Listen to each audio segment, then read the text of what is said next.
All right. So nothing has been easier than dunking on some of the comments that you see from Gen Z on social media, from everything from complaining about the hours they have to work to the wages that they get to tuition costs. It really has. Some of the reactions that have come up have been really easy to make fun of. I know I've done it, and I'm going to show you a couple where I've done it. But I had somebody came out and they said, you know what, Nick, I get it. I get it. You brought up a good point. They were being a little bit ridiculous. However, don't you think this might be an opportunity to explain to somebody why something is operating the way it is and maybe offer them a different perspective rather than the one that they've gotten from like AOC and Elizabeth Warren constantly? And you know what? Yeah, they're right. They're right. It's easy to dunk, but unfortunately, a lot of times when you make the whole message dunking on someone saying something stupid, you actually drive them further and further in the opposite direction of really where they need to go. And so this whole episode is going to be dedicated toward really two things. The first one is asking the question, regardless of how it might appear on social media, does Gen Z have a point about a lot of the things that they're complaining about? And two, if they do have a point, which, spoiler alert, I kind of think on some of these things they actually do the more you dive into the data. The real question is that, okay, if they're mad, who should they be mad at?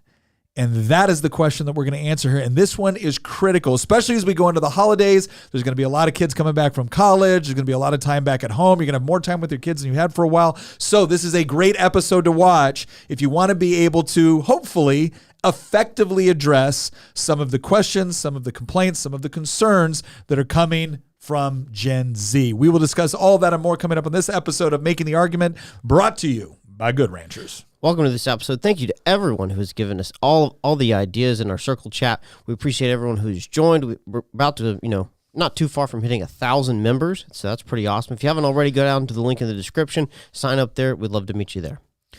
Okay, as always, I'm your host, Nick Freitas, member of the Virginia House of Delegates, at least for now. We'll see what happens. He needs to stop saying that. We'll see stop saying that. We'll see what happens. You never know. You never know. See, that's what happens. People get arrogant in their position and they just assume they're going to be there forever, but maybe not. You could lose. You could lose to Sarah Radcliffe. Anyways, in a couple of days. with us, not as always, but I'm glad back, my beautiful bride Tina, Queen of the Bees. Hello, everyone. Then we have our political prognosticator, resident historian, and mostly benevolent warlord, Christian Hines. How are you doing, Christian? And possessor of a master's degree. And possessors of a master's degree. I announced it in our circle chat this weekend, actually. I just got my grade back from my dissertation. What'd you get?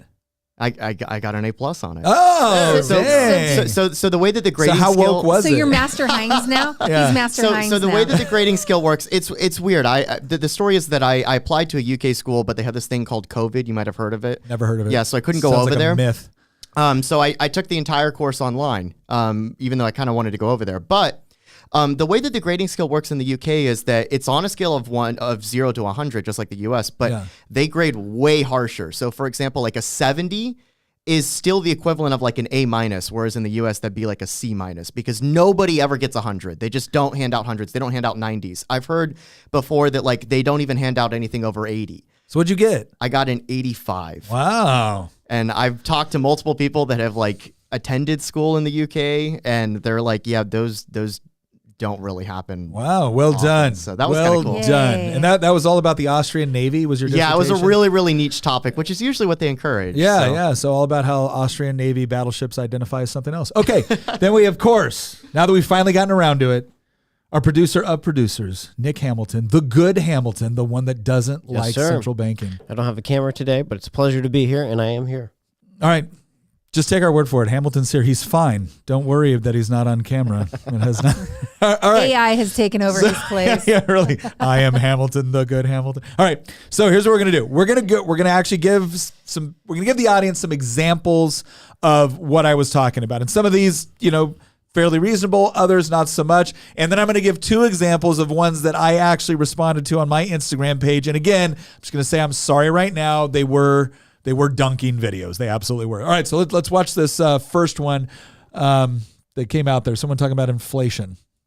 The cost of living in 2023 is so bad that I'm pretty sure I actually was better off financially when I was making minimum wage in 2012 versus me making almost $100,000 today. In 2012, I lived with my roommate in a 2-bedroom apartment, and our rent was $700. So we paid $350 each. I paid maybe $150 a month for groceries. Our utilities were maybe $100 a month for everything. And my take-home pay, making minimum wage, was probably, I don't know, $1,300, $1,400 a month. After all of my expenses and necessities, I had so much money left over. I mean, not like a lot of money, but like several $100s left over. I was able to go out to eat multiple times per week. I mean, nothing fancy, but like I was still able to go out.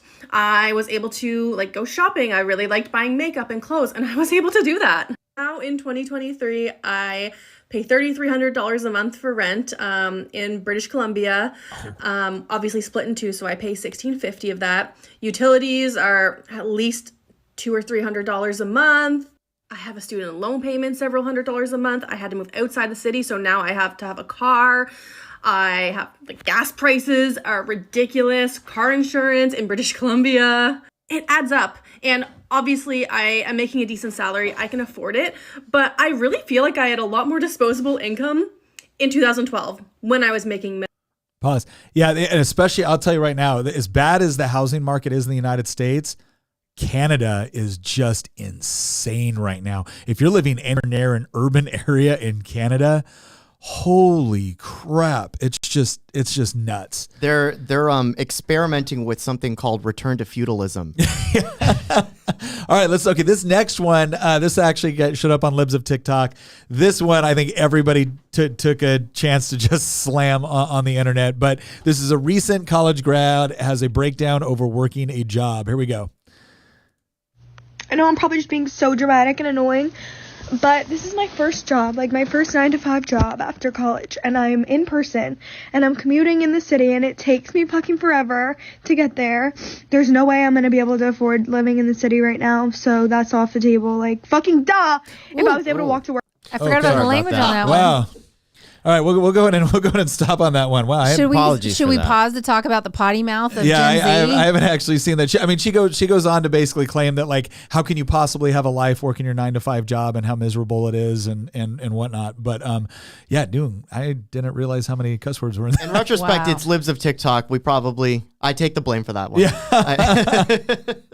Let's go to this next one. This was We don't know who this is. yeah, this is from my page. Every once in a while I'll find one of these and I'll just think that I desperately need to talk about it. By the way, there's another one I sent you, Hamilton. Okay. Go ahead and play this one. So I got fired. No cause, just vibes. It sounds like technically the vibes were the cause. And when I was like, why? Why is this happening? I'm like, it seems like you really don't like your job. Did you like your job? And I was like, yeah, of course I don't like my job. Gosh, I wonder if that affected your work performance. Since when are we supposed to like our jobs? I thought you just bootstraps it and just muscle through the day like my Republican dad told me. Yeah, bootstrapping this means that you actually show up and do your job well, and usually in a way that you don't indicate to your employers, coworkers, and potentially customers that you hate your job.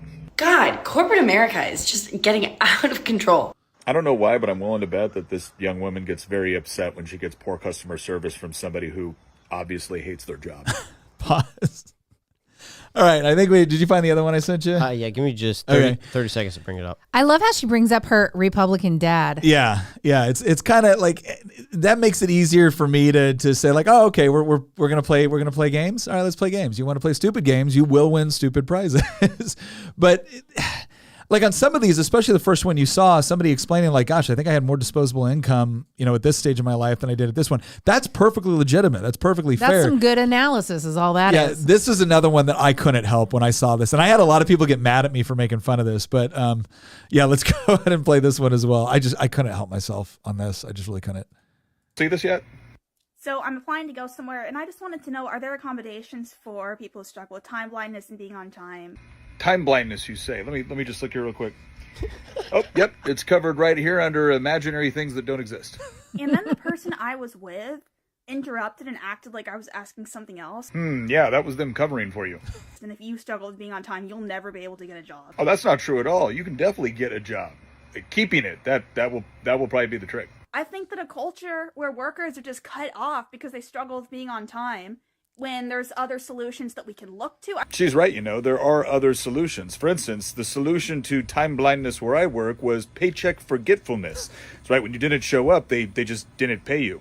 Yeah, that culture needs to be dismantled. Look, I'm on your side. Let's dismantle this entire culture. Let's tear it down. When should we start? Oh, it was yesterday, 6, we missed it. Time blindness, man.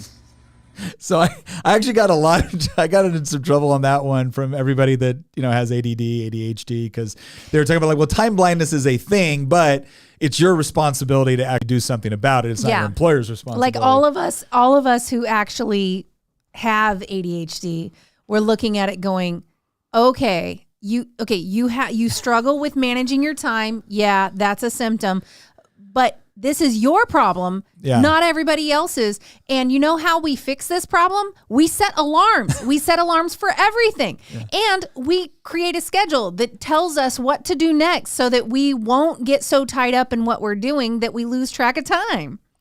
So here's what Christian had time blindness this What morning. do you mean had? I always do. Hamilton was joking the other day. He's like, Christian, you don't even get out of bed until 2 p.m. Actually, I think he said 3 p.m. I might be being a bit too generous towards him. You walked in 35 minutes late. He walks in, he's like, I'm late. He drops his 2 Dr. Peppers down. Oh yeah, I've got him sitting over here. In my defense, I am a night owl. I will be up here. So we have this thing called the Y Minutes that Nick and I work on, and that Nick records. By the way, go check them out. They're actually pretty good videos. We've mentioned them many times when they relate to stuff about this podcast. But keep going. I was up here. Keep giving. I was up here writing a Y Minute at midnight.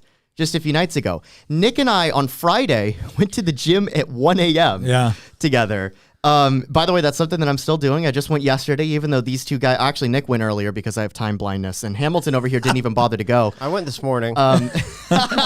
So anyway, my point is that yes, okay, as much as I would love to dunk on this woman because this is a stupid phrase that shouldn't even exist, I've thought about it, and you know what? I actually do probably have time blindness because I'm not a morning person. But here's what I don't do.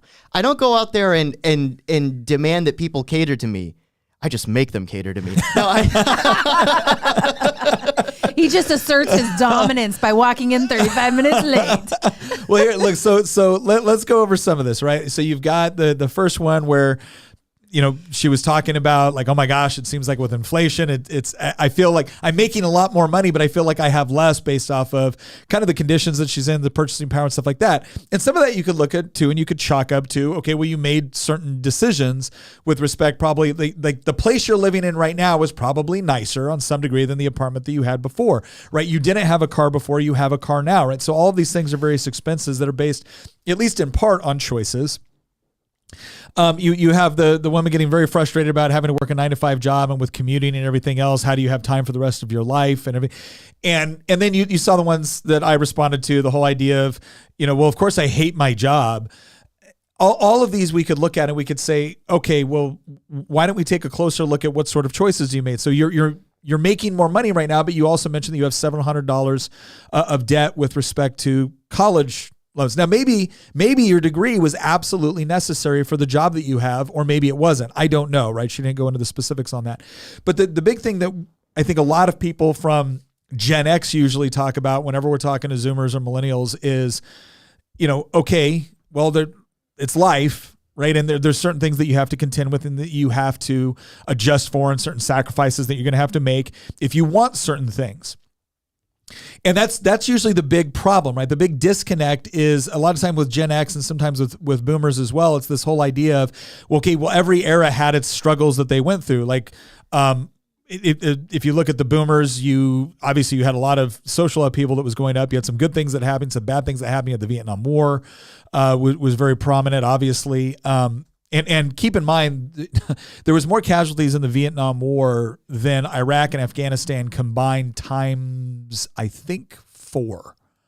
Iraq and Afghanistan was 6,000 to 7,000, and Vietnam was 52. I thought it was 57 or something. I thought maybe you're right. It was right. in the 50,000 range. It was in the 50,000 range. So, and with a much smaller population, right? So keep in mind, like, and that's the part where it becomes easy to look at the struggles that you had within your lifetime and then look at things like today. And a lot of the argument that comes back is, well, look at you have endless amounts of like technological luxuries that we couldn't even dream about 30 years ago.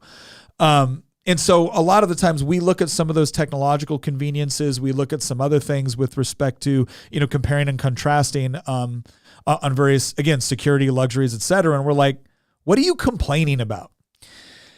Here's where I want to give Gen Z their due, right? This is where I want us to be intellectually honest about what we're talking about, because if this becomes nothing more than a conversation of Gen X and Boomers looking at Millennials and Gen Z going, well, have you considered not being a little pansy about everything, right? That's going to be problematic. That's going to be a problematic discussion. Well, if there's actually legitimate critiques that are taking place. One of the reasons why this is so problematic, it really gets under my skin when people do the generational, well, this generation is just terrible. And I remember, I'm Gen X. Nick and I are the very end of Gen X. Nick is almost in that crossover to millennial. I am still Gen X because I'm 9 months older than Nick. But anyway, I remember even when I was young, people talking about kids these days and how their generation sucks and this and that and the other thing. Like you've always got, boomers were always bashing on Gen X and millennials because boomers had, Gen X and millennials. And then you've got Gen X bashing on Zoomers now. And it just they just keep on bashing each other going down. But I don't understand why nobody's paying attention to the fact that they are a product of someone else's creation. And so if you're going to bash your kids, maybe you should look in the mirror. That's all I have to say about that. All righty. So let's go through and look at some of the issues here. Right? So this first chart that we have up here has to do with home price growth over 50 years. And if you're looking at this, regardless of the age, here's what you're going to notice, right? There's been other times where it's been pretty bad with respect to house, home prices. And this is adjusted for like nominal versus real, et cetera. But one of the big things that you end up seeing here is that things got a little bit dicey there in the mid 2000s. You also see in the late 70s, house prices were incredibly high. You also had interest rate issues in the late 70s. Interest rates were, they were early 80s, especially the Volcker era. Yeah, they were up around, they were pushing 20% at various points. And part of that was to take the inflation out of the economy that had been taking place in the 70s when we went off the gold standard.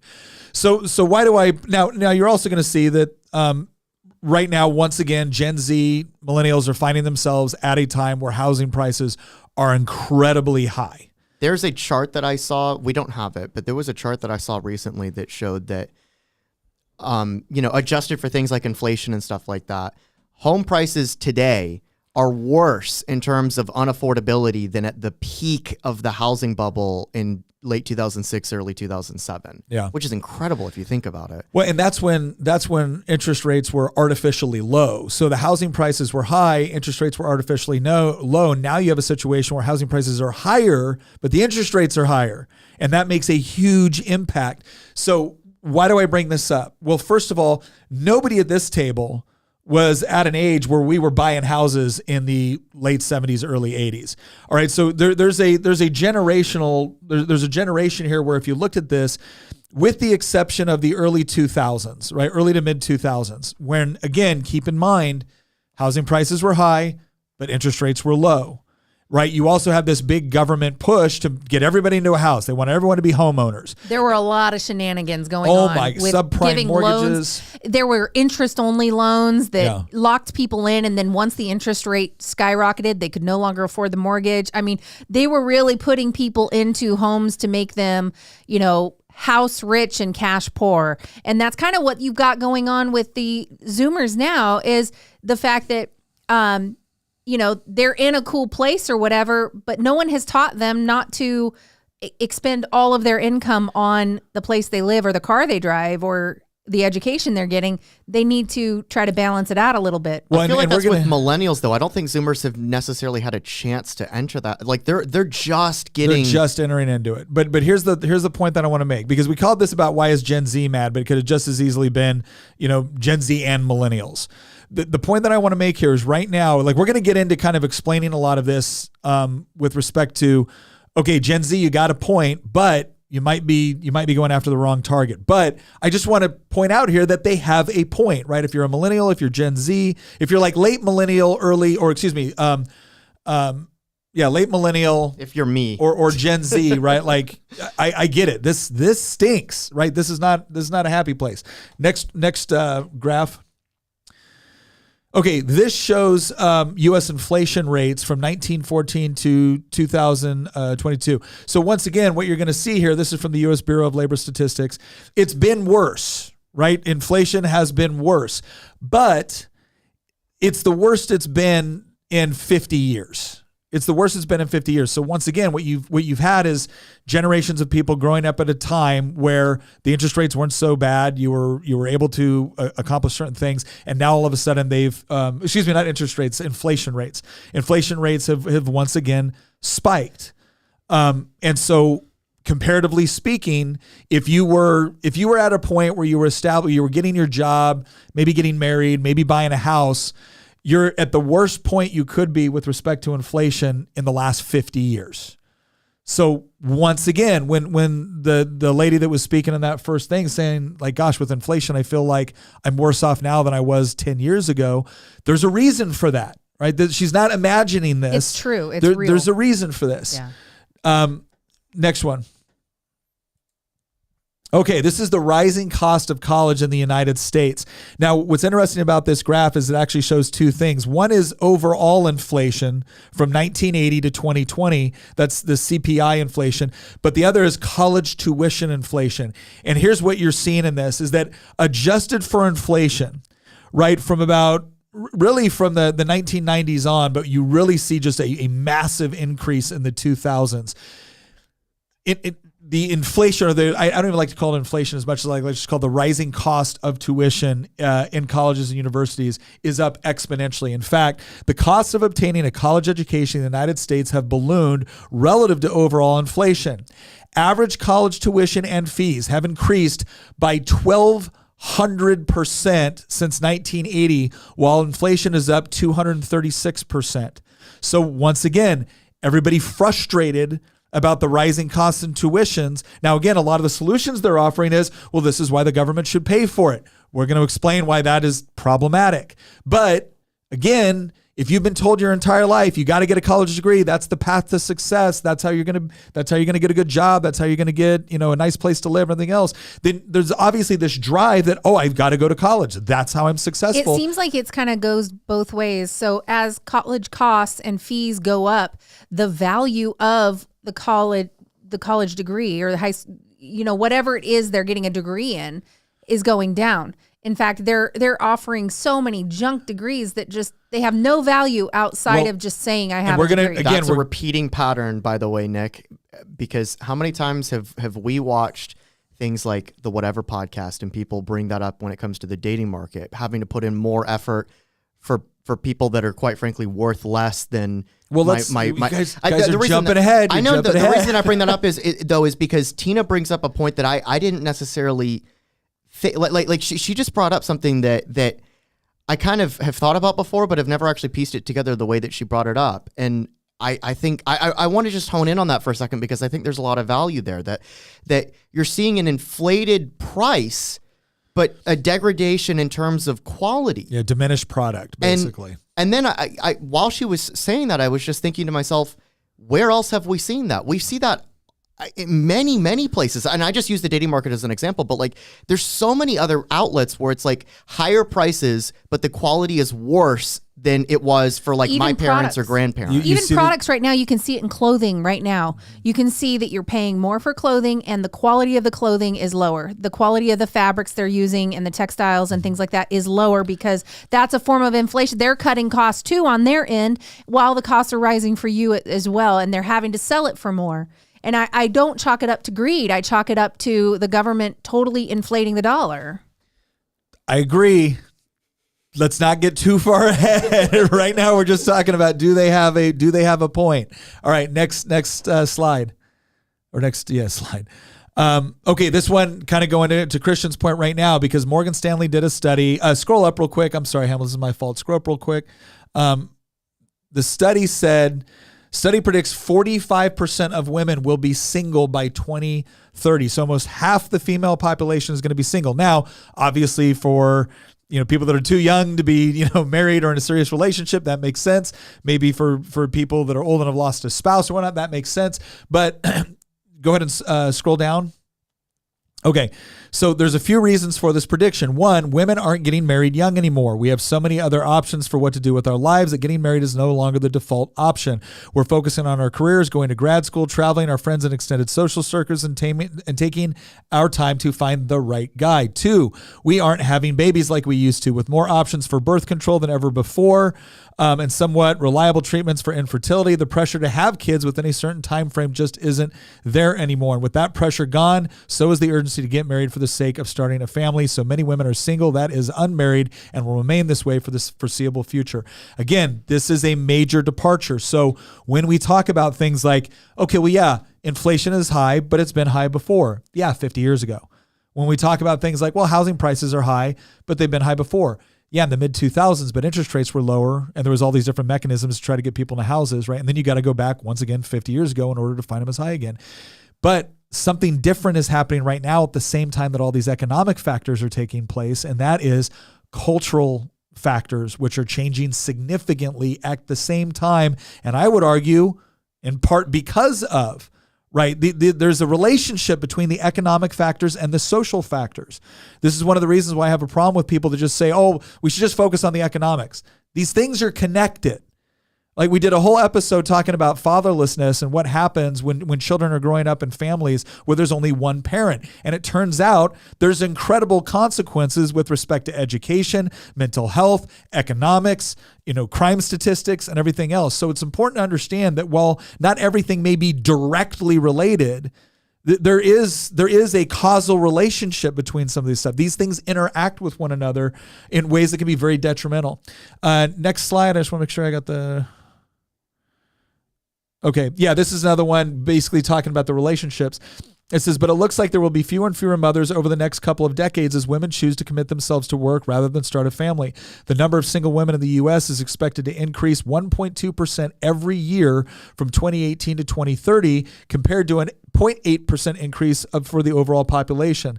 This is likely going to result in 45% of women between the ages of 25 and 44 who will be single and childless by 2030. This is an increase from 41% of women in that age group being single and childless in 2018, right? So we're seeing this general progression. These shifting lifestyle norms are enabling more women with or without children to work full-time, which should continue to raise the labor force participation rate among single females. So why do I bring kind of all of this up? I think if you are someone at this stage in life, you're not just contending with high inflation. You're not just contending with a difficult labor market. You're not just contending with high prices. You're not just contending with incredibly high tuition rates. You're also contending with cultural changes that are taking place, which have completely taken what people's expectations were for their life, right? I'm gonna go to school. I'm gonna graduate. I'm either gonna go to college or someone else. I'm probably gonna meet my wife in college. We're gonna start a career. We're probably gonna get a home. We're gonna raise our kids. Like most people have this kind of like timeline within their lives. Well, culturally, they've been told that timeline is wrong. And that there's nothing good necessarily about that timeline. It may be one choice that people take. In fact, in certain areas, especially with respect to modern feminism, I think a lot of women, you would know this better than me, but a lot of women have this pressure that if they decide to be a mother and manage the home, it's almost like they've betrayed the cause. Yeah.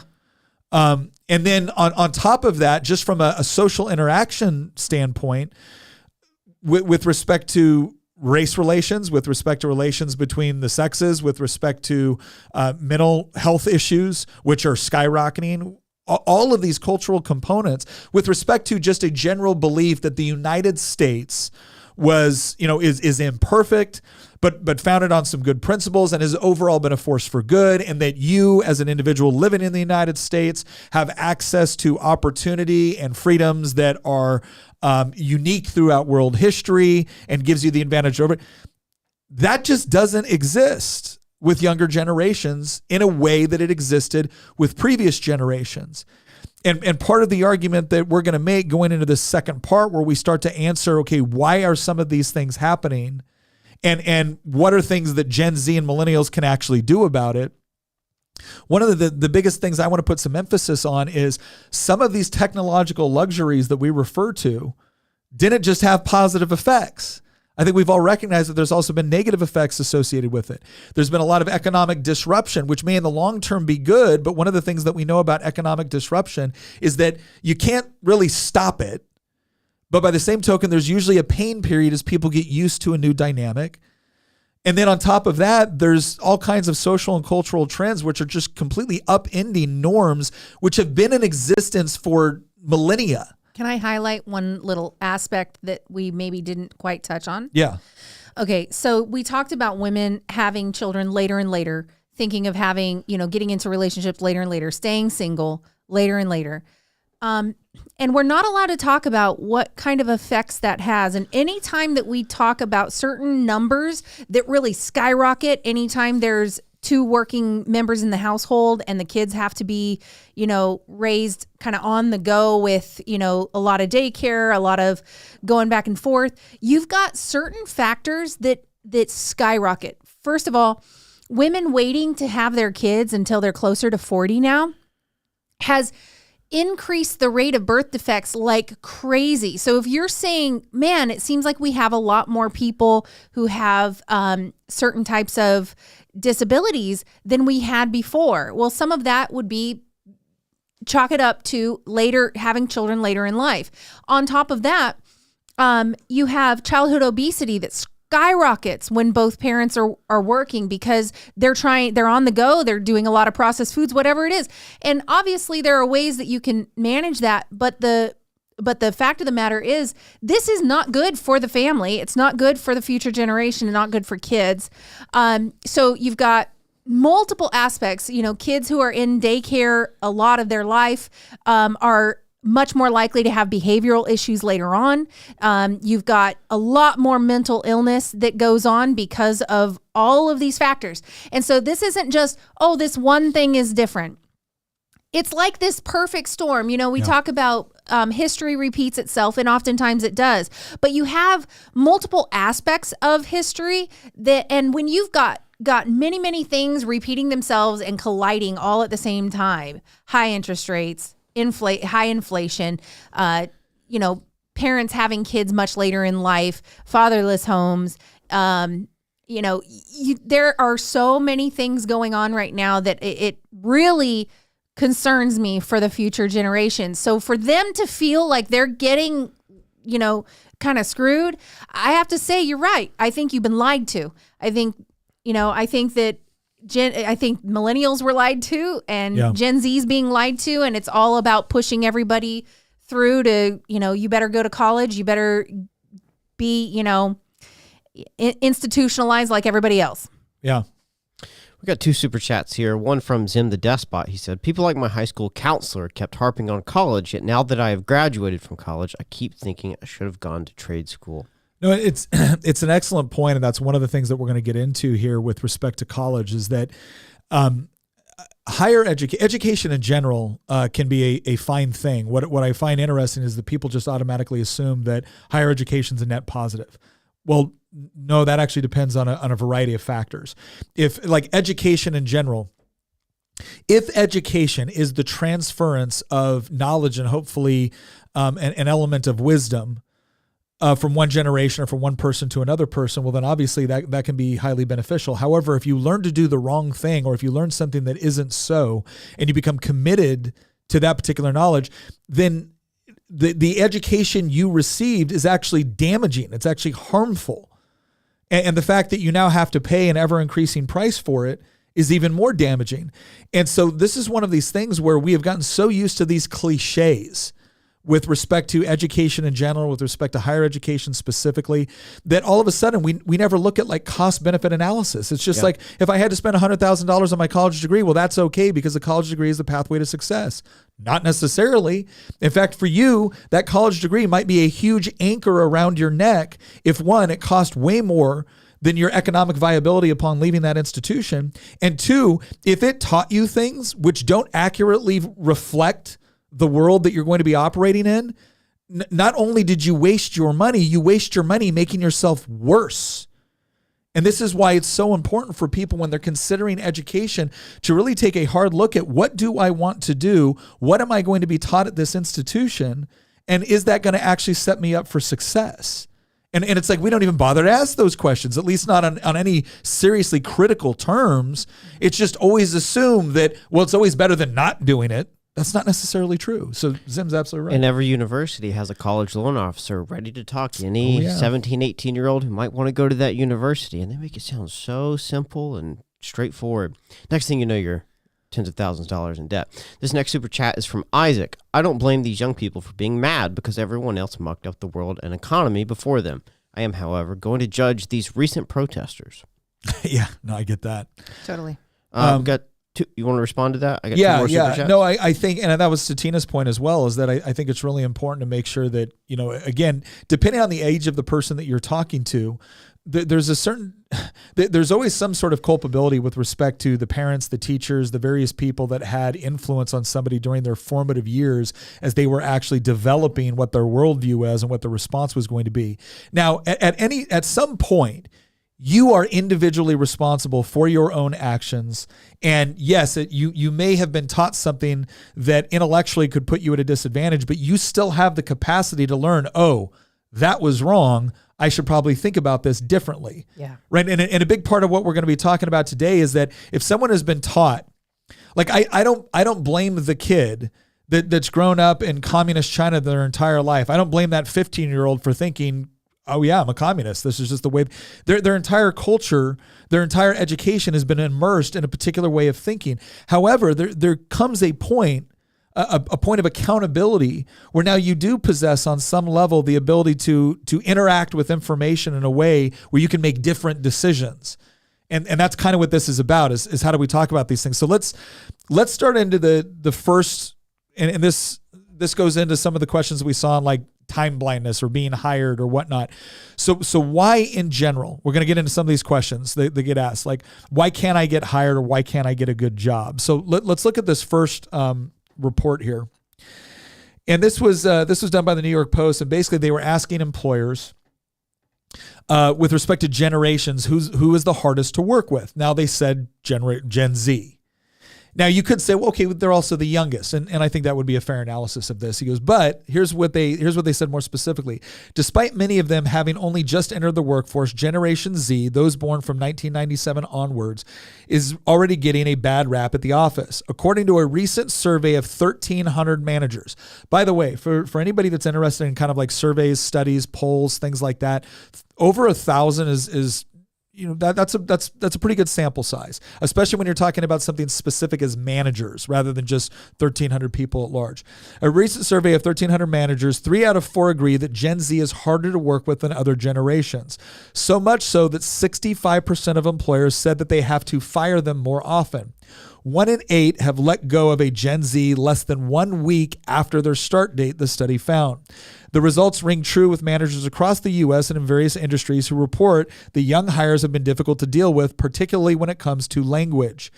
I feel kind of hamstrung on what I can and can't say, Peter, a New Jersey-based manager in the hospitality industry, told the Post. Scroll down, please. I don't want to offend anyone or trigger someone. I always have it in the back of my mind that I'm going to get angry one day and I'm going to get freaking canceled. Scroll down. For Alexis McDonnell, a content creator who managed Gen Z employees at a tech company in Dallas, the biggest difference I've noticed was just a difference in professionalism, right? I do think the pandemic had a big role to play in that because for all of them, this was their first job out of college and their last years were spent remote. Starting their careers during a pandemic may have stunted Gen Z's office etiquette. In fact, 36% of survey respondents reported poor communication skills among their young hires.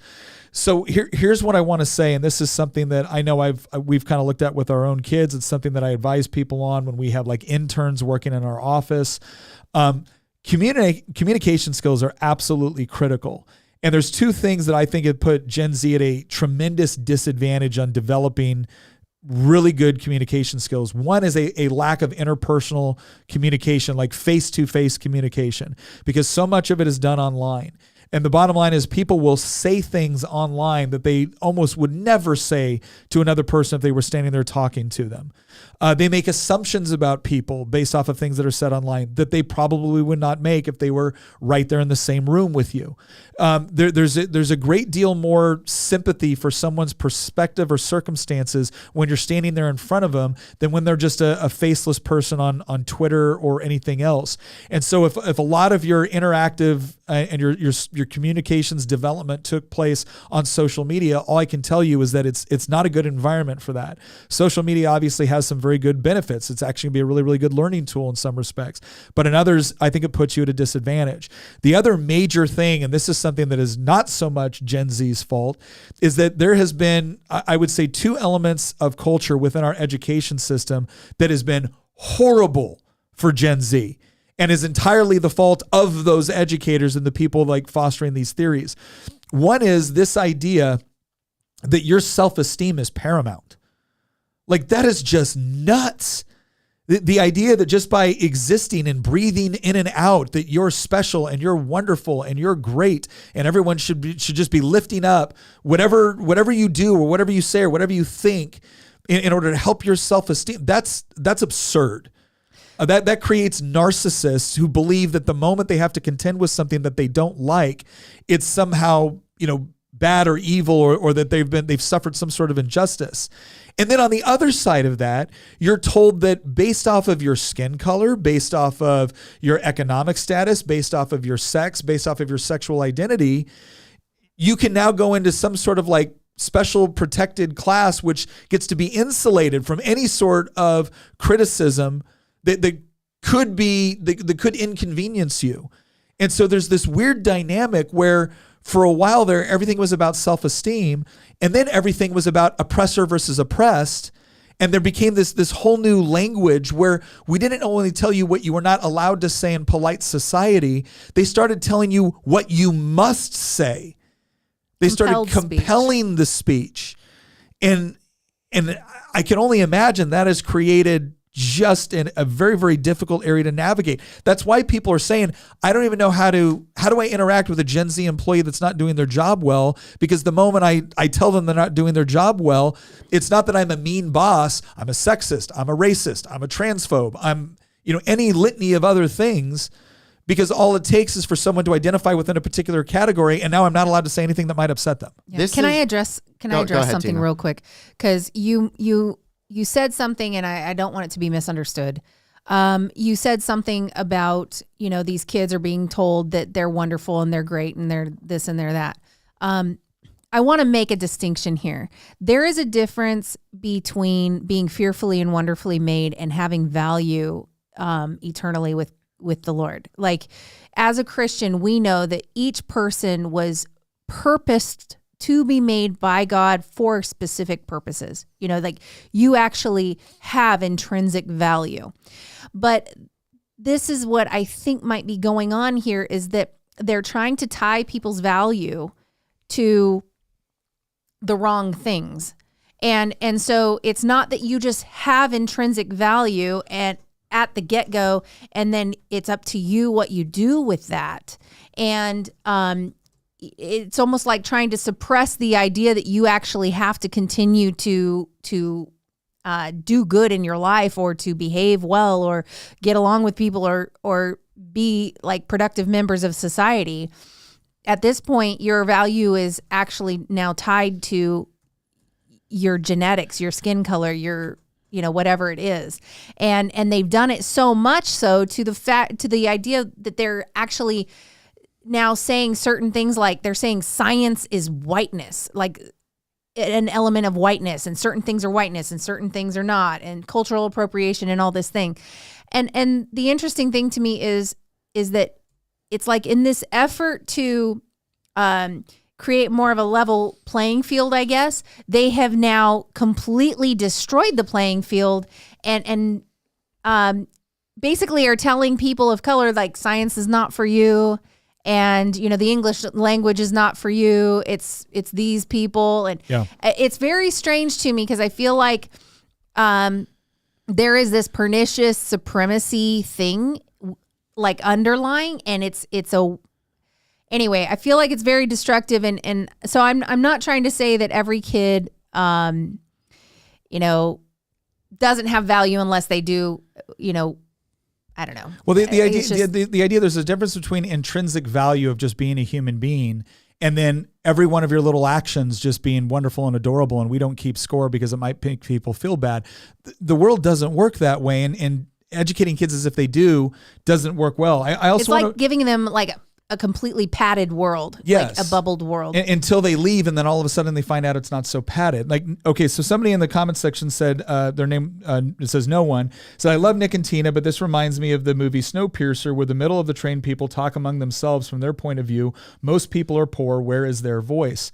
So dude, I grew up being poor, and you know, Nick didn't have money either growing up. So I'm sort of kind of sick of that claptrap, honestly. Like, you can get out of it. I grew up with a single mother in rural Alabama in the 1990s who had no college degree. Yeah, my parents got divorced when I was 3. My mom got remarried, got divorced again. My dad, like this. My family has like drug addiction issues. People have died young. I'm sorry, but I'm not going to sit here. Oppression Olympics here. Well, but. No, but it's also a ridiculous assumption that we don't have some experience to speak from here. Look to the person that made the comment. I mean, you may not be aware of like our own circumstances or whatnot. Here's the other thing I would say is that when it comes to actual overall poverty rates within the world and specifically within the United States, most people are not living in poverty. They're not. Now that's not to say that the people living in poverty aren't dealing with a lot of like issues. But this is another thing too that I bring up to Gen Z and millennials whenever issues of things like the minimum wage comes up. So, for instance, we had this debate within Virginia a while back where we're talking about, well, the way that we're going to help people who are living in poverty is we're going to raise the minimum wage. And I opposed it. And they're looking at me going, how could you oppose this? What sort of a horrible human being are you? And I remember I had this group of students in my class, or excuse me, in my office. And I asked them, I said, what percentage of people in the United States do you think make minimum wage? And, you know, couple brave ones raised their hand, and they thought it was between 30 and 50% of the labor force made minimum wage. It's more like 5%. I mean, we can look up the exact numbers just to be clear. If you want, Christian, if you wouldn't mind doing that real quick, but I think it's like 5% actually make minimum wage. And then I said, okay, well, and now out of this group of people, minimum wage, what do you think? Like the plurality, like most people making minimum wage, what group do you think they fit into?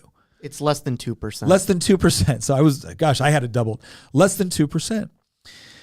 So out of the people making minimum wage, where do you think they usually fall within age-wise? And like, well, they're probably younger. I said, yeah, you're right. They're probably younger. I know because I worked for minimum wage when I was younger.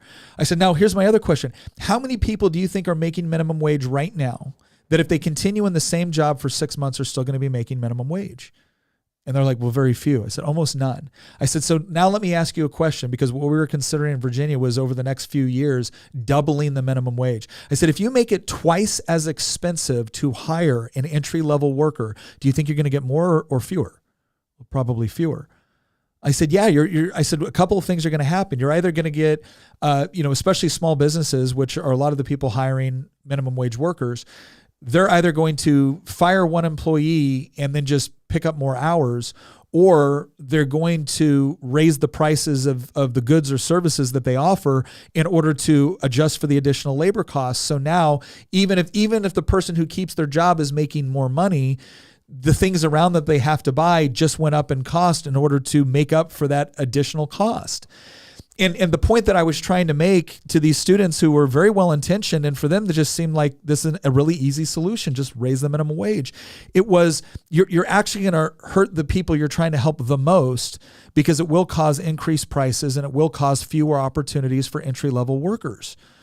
And so if we want to address a particular issue, let's address it. But we can't just make it as easy as, oh, well, the government just waved a wand and made something so, and now people are better off. And unfortunately, this is something I talk a lot about with students that I speak to. So many of them have been taught, sometimes by their teachers, sometimes by just popular culture in general. They've been taught that the way that you solve problems is you call up a legislator and you make a law, you make a regulation, you raise a tax, you create a penalty, you subsidize something. And there's nothing goes beyond asking that original question of how much should we subsidize, or how much should we tax, or how much should we regulate? It's just, well, this will solve it. And that you're going to find that a common theme in a lot of things that we talk about. In fact, let's go to the next. Nick, I'd love to jump in here and say a few things. Yeah. I think a lot of people look at this situation and blame, kids getting cell phones, and I think that's part of it. But I think what we should focus on is Gen Z is the first generation that has done the majority of their communication through a piece of technology.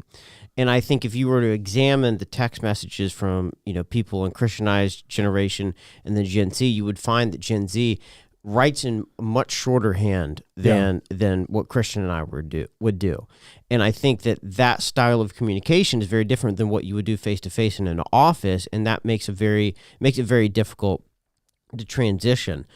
So has cell phones played an impact? Absolutely. Snapchat, TikTok, everything. And it's also the first generation that has been at a mass scale influenced by a single form of messaging through a social media platform. Like every, member of Gen Z can go on TikTok and consume the same messaging. And I think that's an important thing to keep in mind. And while it might be kind of negative on one aspect because they maybe can't communicate as well in certain scenarios, they do exceptionally well in other areas. And so sometimes it's just a matter of figuring out how to make this incorporate into our society, to more of a degree. I feel like there's a little bit of a push and pull going on. Yeah, I agree. There's one thing that I wanted to bring up a few minutes ago. There was somebody in the comments, and I think this is actually a really good point. There was somebody in the comments that said that wages have been outpaced by inflation for decades. It's easy to dismiss these concerns, talking about things like minimum wage or home prices or any of this other stuff. It's easy to dismiss these concerns as being a source of childish, lazy behavior, but it's far more nuanced than that. And I really do think that there's some truth to that. I was also sitting here listening to you and Tina, Nick, go, talking about like the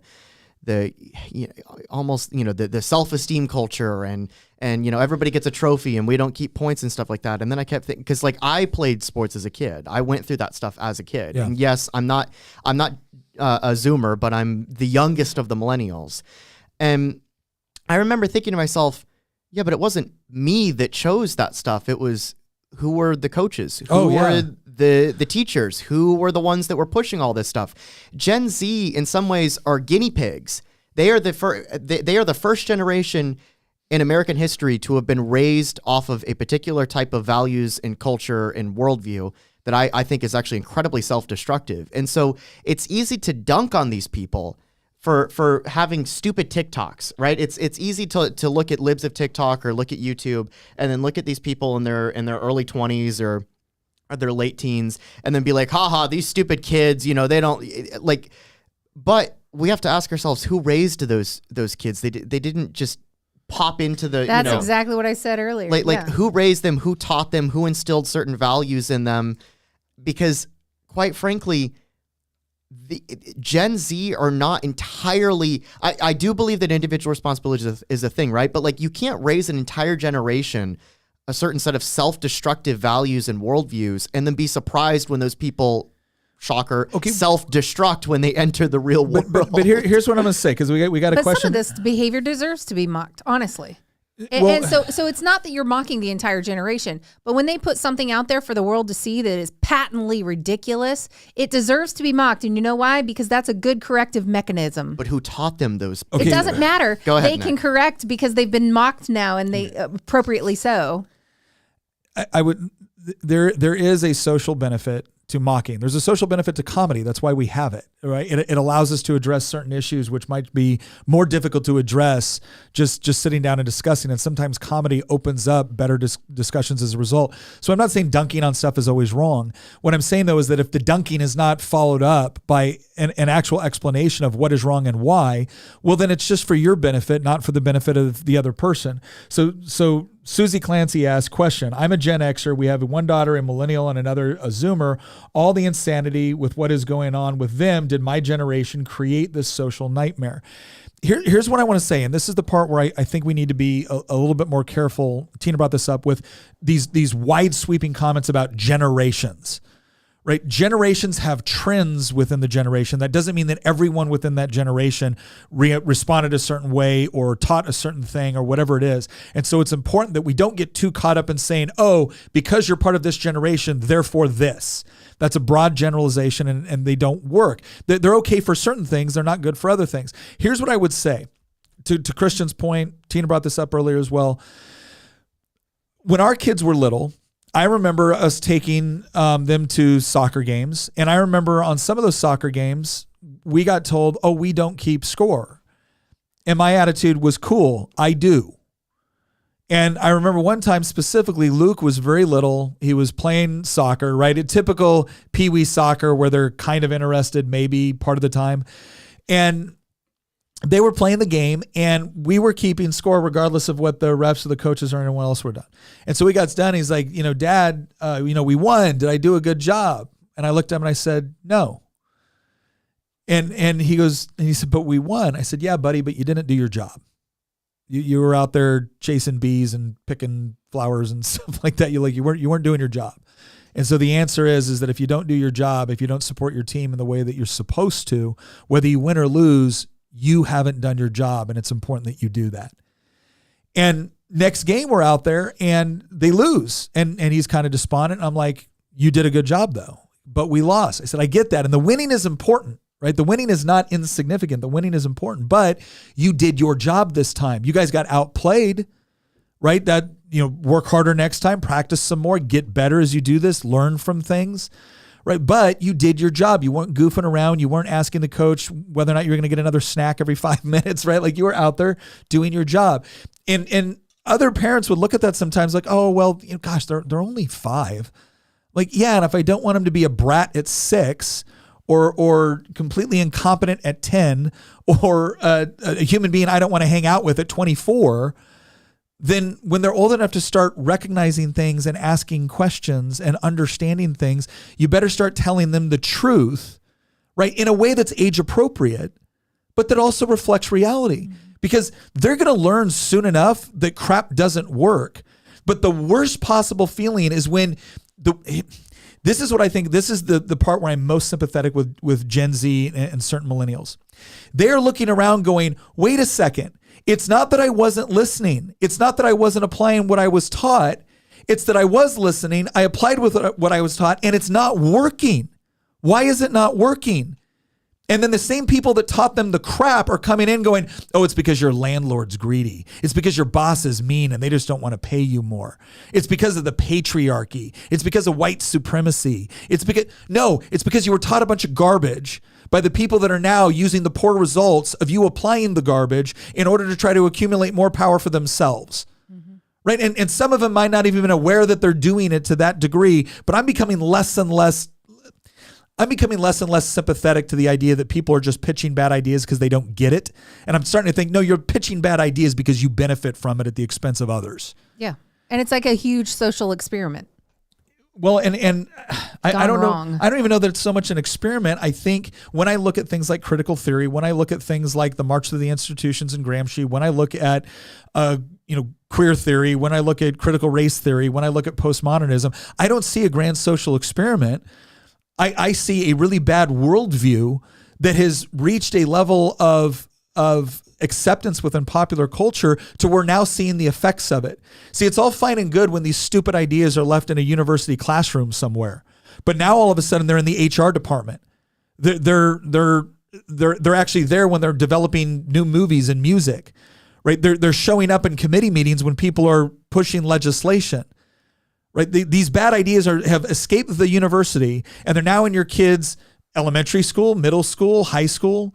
That's because they didn't escape the university. They were taught and sent out from the university as a product. Well, but that's the point, right? The point is that now it's showing up in law. Now it's showing up in the workforce. Now it's showing up in the arts and entertainment. And the more it dominates within those areas, again, it's not as if, oh, well, the culture has now adapted to a new paradigm and things will start working again as soon as we adapt as well. No, these things don't work because they're not true.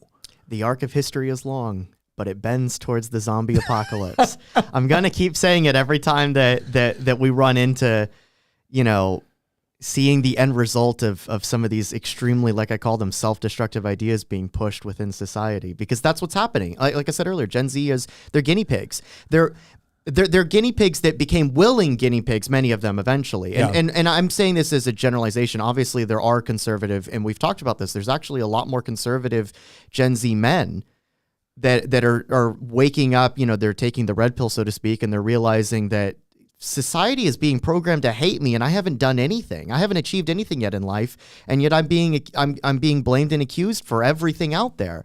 So I do, again, as easy as it is to dunk on people on Twitter and TikTok and stuff like that, I actually have a lot of sympathy for some of these people. Now, some of these other people I don't have a lot of sympathy for. If you're voting for the problem, I don't have sympathy when you're complaining about the problem. But see, that's the point. They don't think they're voting for the problem. They think they're voting for someone that has promised them. Because again, if you've been convinced that the reason why I can't get hired or the reason why I can't afford housing, let's use this as an example, all right? Because Christina said this is why they don't teach economics in public school. It's purposeful. Christina, I would say they do teach economics, or they teach, but they teach really bad economics. And the sort of economics that they teach is whenever there's a problem within society, it's because the private market has failed, and therefore we need wise politicians to come in and correct it. And let me give a perfect example of this because it applies to that one video of the young woman in Canada. It applies to the United States.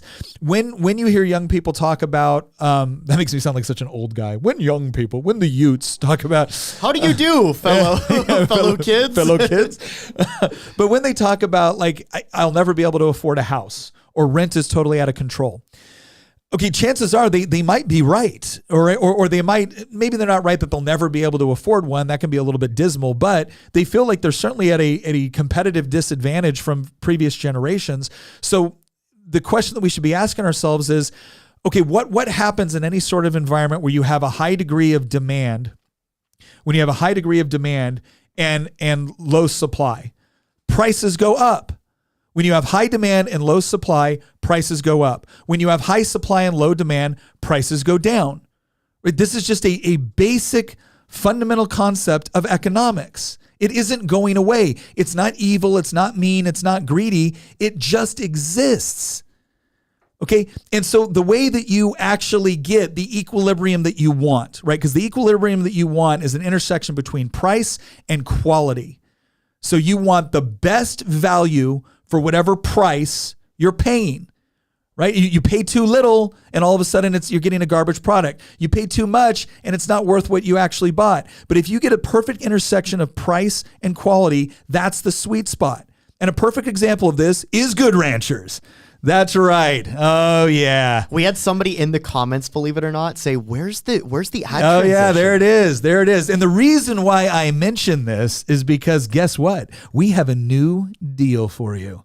That's right. The new deal. The new deal, but a good new deal, not the bad new deal from the FDR administration. But anyway, so this new deal. All right, I'm gonna make sure I don't get this wrong because I was reading through this. I was like, ooh, this is really good. So you get $15 off. This is when you go to goodranchers.com, you put in promo code Nick. Not only do you get $15 off your order, but do you remember back in the day, and by that I mean like last month, where if you signed up for one of the subscriptions for a year, you would get free ground beef with your subscription. Well, they've decided to expand that. So now, if you don't want ground beef, maybe you're looking at going, ground beef's okay. I like hamburgers, they're great, but I want some more variety and options. Well, Good Ranchers has heard you. So now you get to pick for a free sirloin. You can pick free bacon. You can pick that's a game free changer. wild caught salmon. You can pick free chicken breasts. I'm sensing more buffalo chicken mac, right? But think about that. When you sign up, here's what this means. Here's what this means for you. If you're worried about inflation and everything else, it means you get locked into a subscription. You not only get $15 off when you use promo code Nick, but you get one of these gift boxes, and you can get up to $480 of free meat. Now, Nick, the gift boxes, that's a bit separate. We do need to hit that. Subscriptions, $480 of free meat. But let me tell everybody, if you are looking for a gift for someone in your life and they love steak, they love chicken, and they love potentially Good Ranchers, they have launched 3 new gift boxes that you can purchase through Black Friday, and I believe they'll ship it directly to the address you want. The good prices are good. You've got burgers, steak, all different kinds of stuff, so check that out. If you're looking for a present for somebody before Christmas, this would be a great idea. Yes, it would. Yes, it would. So once again, goodranchers.com, promo code Nick, $15 off your order, plus you sign up for one of the subscriptions. You're going to get to choose between either top sirloin, fresh caught salmon, or wild caught salmon, chicken breast, or bacon as your free meat to go with that subscription. And then they have the whole gift box options as well. One of the perfect gifts that you can give for this holiday season. Goodranchers.com. Go and check it out. Okay. We should do a poll in the future of which one of those options people would that's a good want. idea. I'm willing to bet that bacon would win in a landslide. Yeah. That's because you can wrap all the other meat in bacon. I don't know. I'd be pretty keen on some salmon personally. Because you know what goes good with bacon? More bacon. More bacon. I put bacon on my bacon.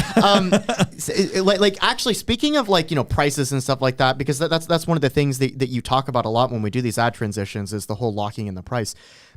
Going back to not going back to the ad, obviously, but going back to the whole prices thing, I actually pulled up, while we were talking about this episode before we started going live, I actually pulled up some of these numbers here that I think really are younger millennials and Gen Zers that are just entering the workforce or just looking, to try to start a family or buy a house or, just go into the real world. They're looking at this and they're just so dejected. So you brought up earlier in this podcast that interest rates used to be very high in the 80s and the Volcker era, back when we had stagflation. Thanks Nixon, thanks Carter.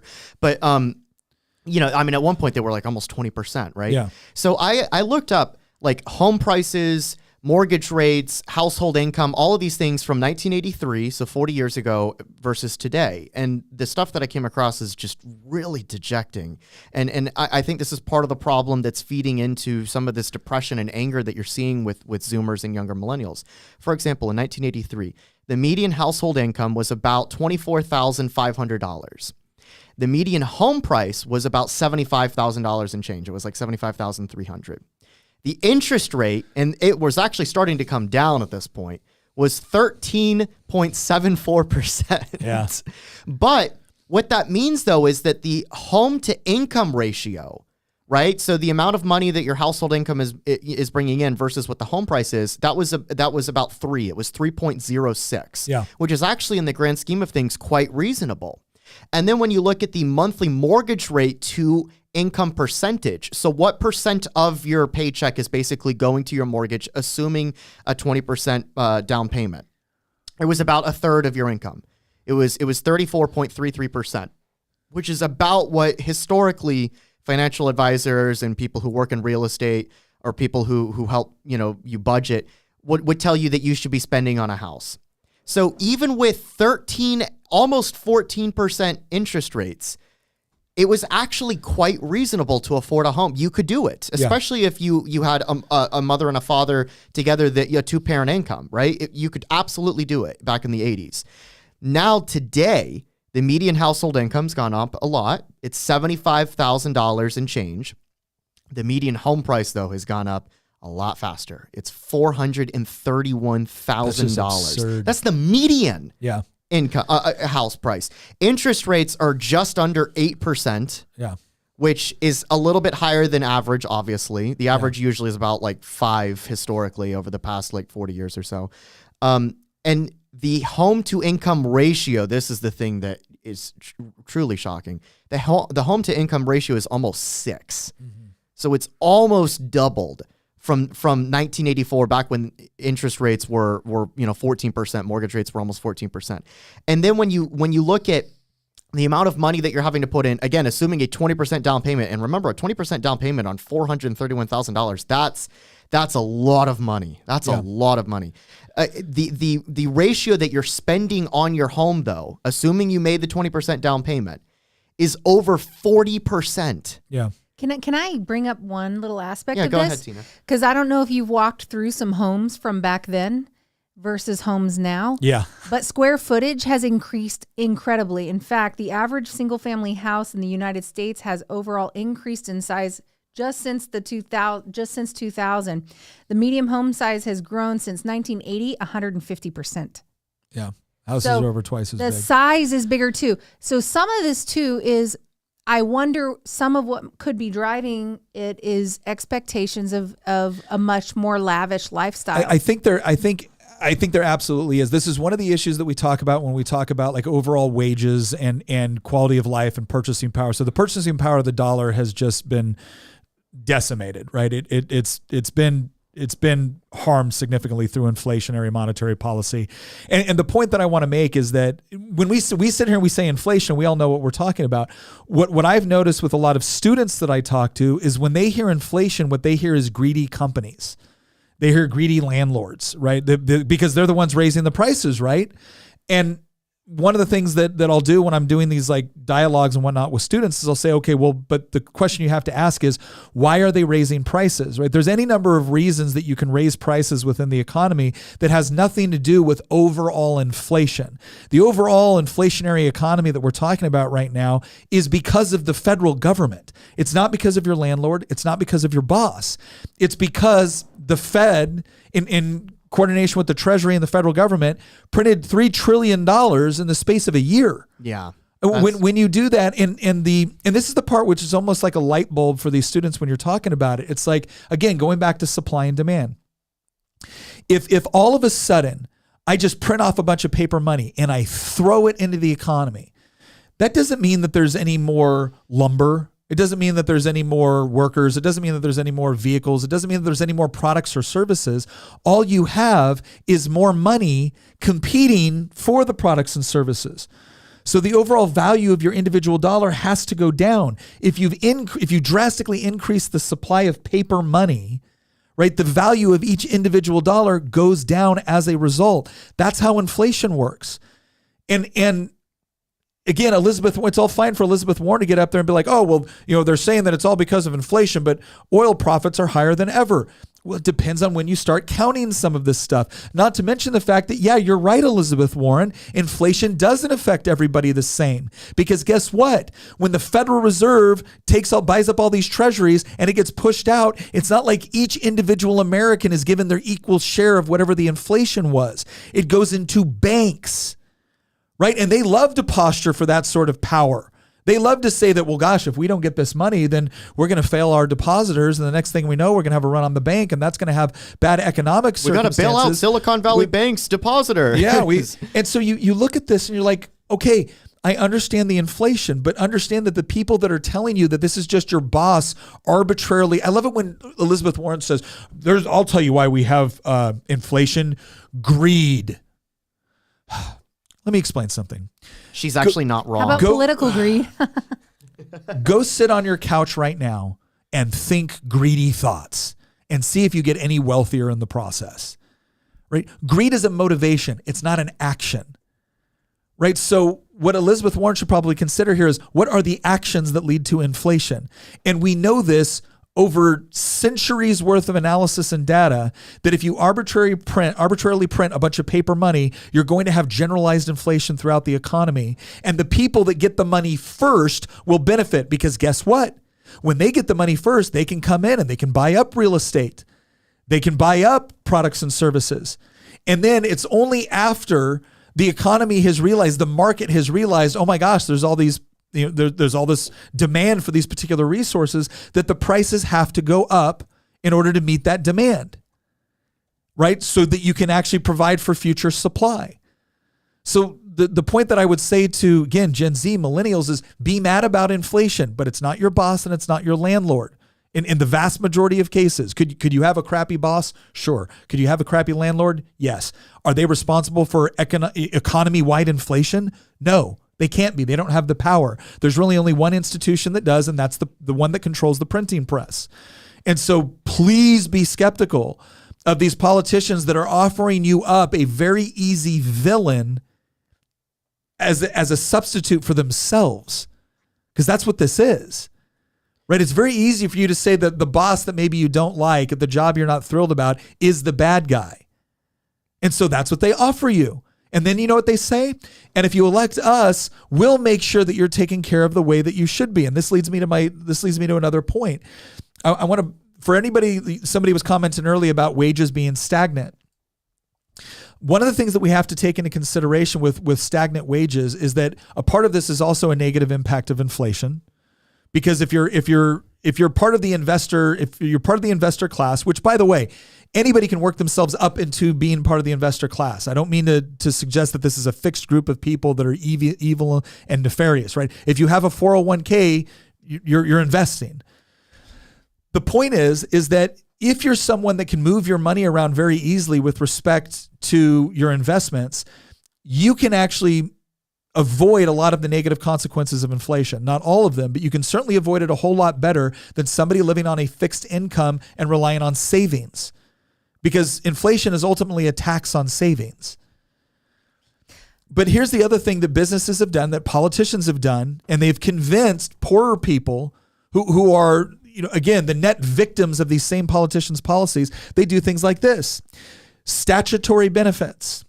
So you're asking, like, why can I only make $15 an hour at this job? Well, technically you're not. Technically, you're probably making a lot more than $15 an hour. The difference is that what happened was the government stepped in and said, you have to have Social Security and Medicare. You have to pay into that. Now, you may use Medicare one day, you may not.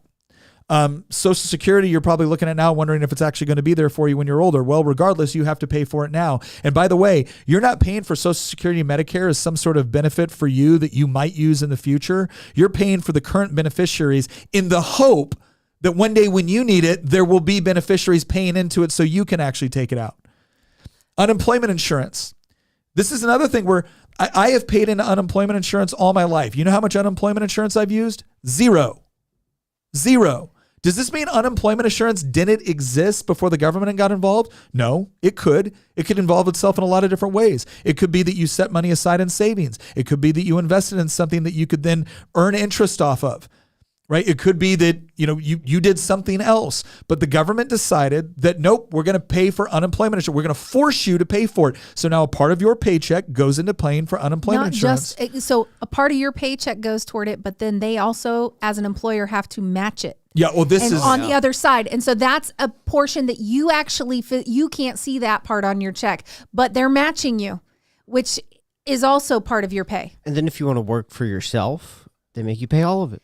That was a point I was going to address, is we're talking about wages. But some of the reason why people are so dependent on wages is because everything has been set up.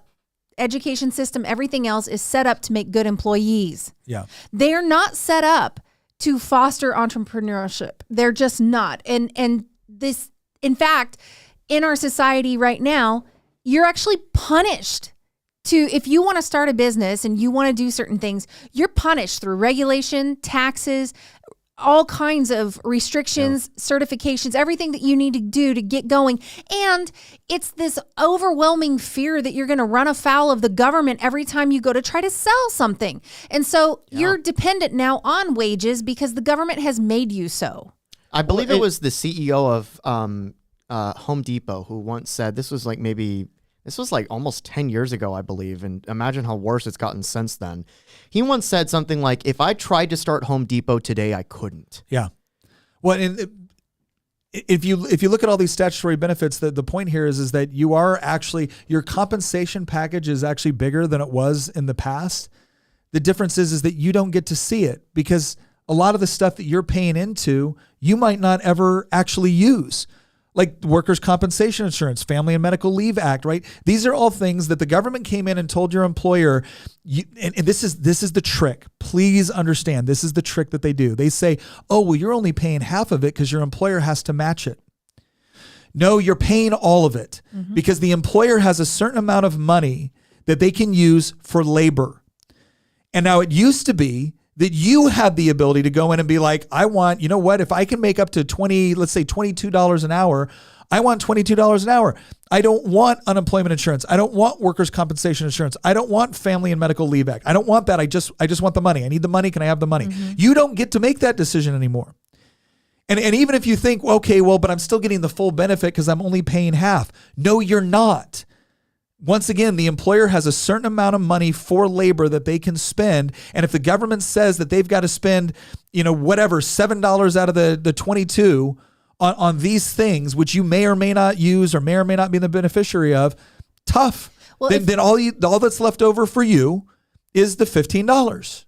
And again, you may be someone that says, you know what, Nick, I kind of like this though.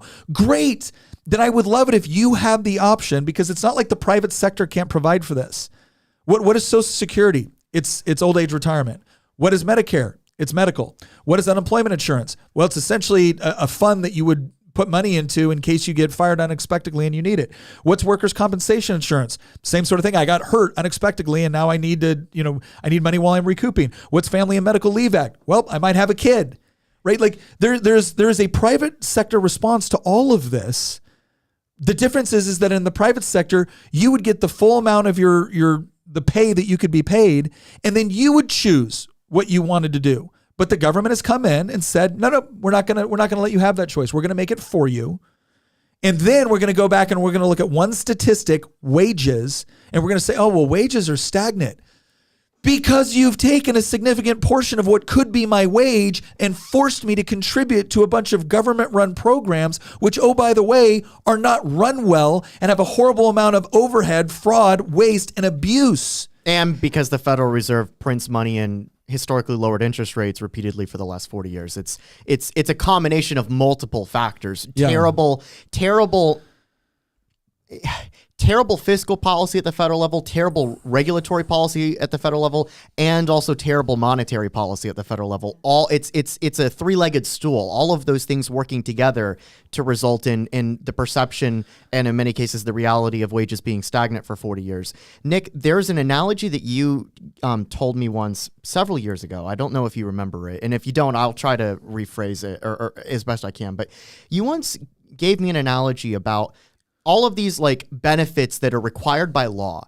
And you tried to explain that if that same logic was applied to our car insurance, it would be something like, our gas would be free, or when, oil changes would be free. We'd get, free windshield wiper fluid every month, and our car insurance would be $1,500 a month. It's the health insurance versus car insurance. And this is another issue that people get upset with, rising costs of healthcare. And I remember I had a constituent come in and she goes, Nick, I just want to talk. I know we don't agree on a lot, but you seem reasonable, and I want to talk to you about Medicaid expansion and Obamacare and whatnot. I said, okay, fine, let's do it.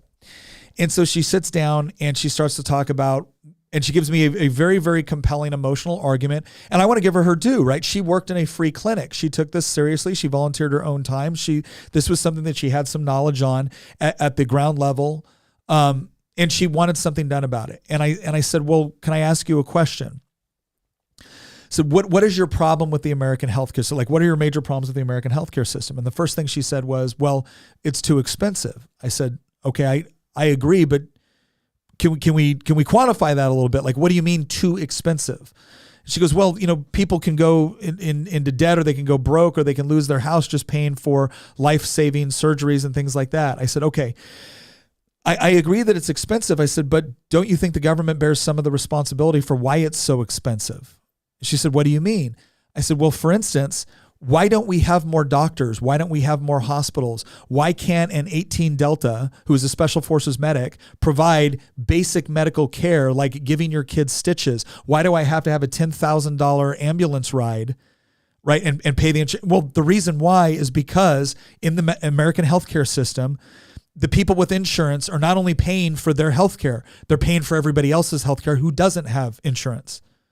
That's why. Wasn't that one of the reasons the Heritage Foundation tried to push for Obamacare before Obamacare with the individual mandate? The whole thing in Massachusetts. Yeah, it was about making sure that everyone had to pay for it was a horrible system even when they did it. But the point was this, is I said, okay, you have a problem with expense. Well, again, what happens when demand is high, right, and supply is low? How do you lower cost? You increase supply. I said, okay, so here's my question.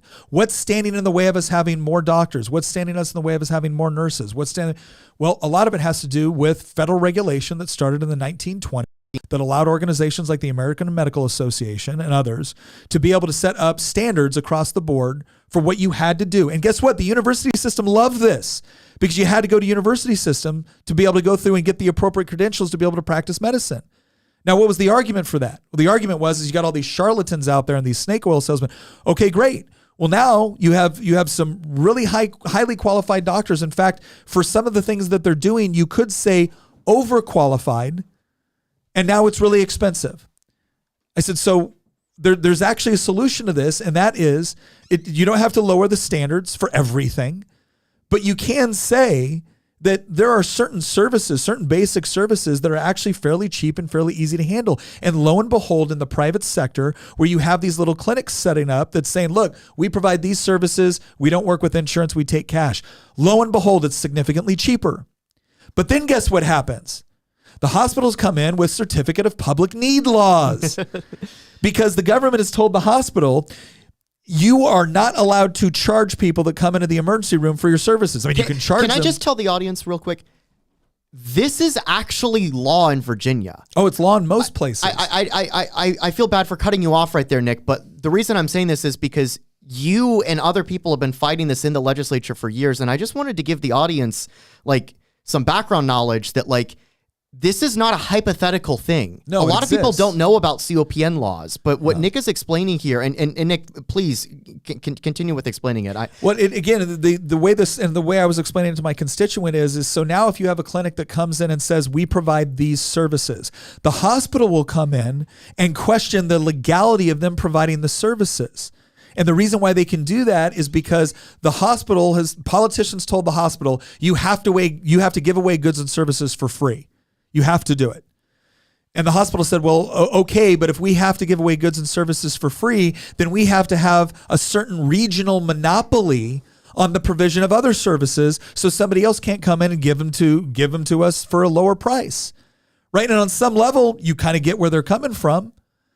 But this once again has an increase, not to mention the fact that once again, why do you pay for everything through insurance and medicine? That doesn't make any sense. Insurance is for unexpected expenditures, right? I love it when people say things like, we need insurance for pre-existing conditions.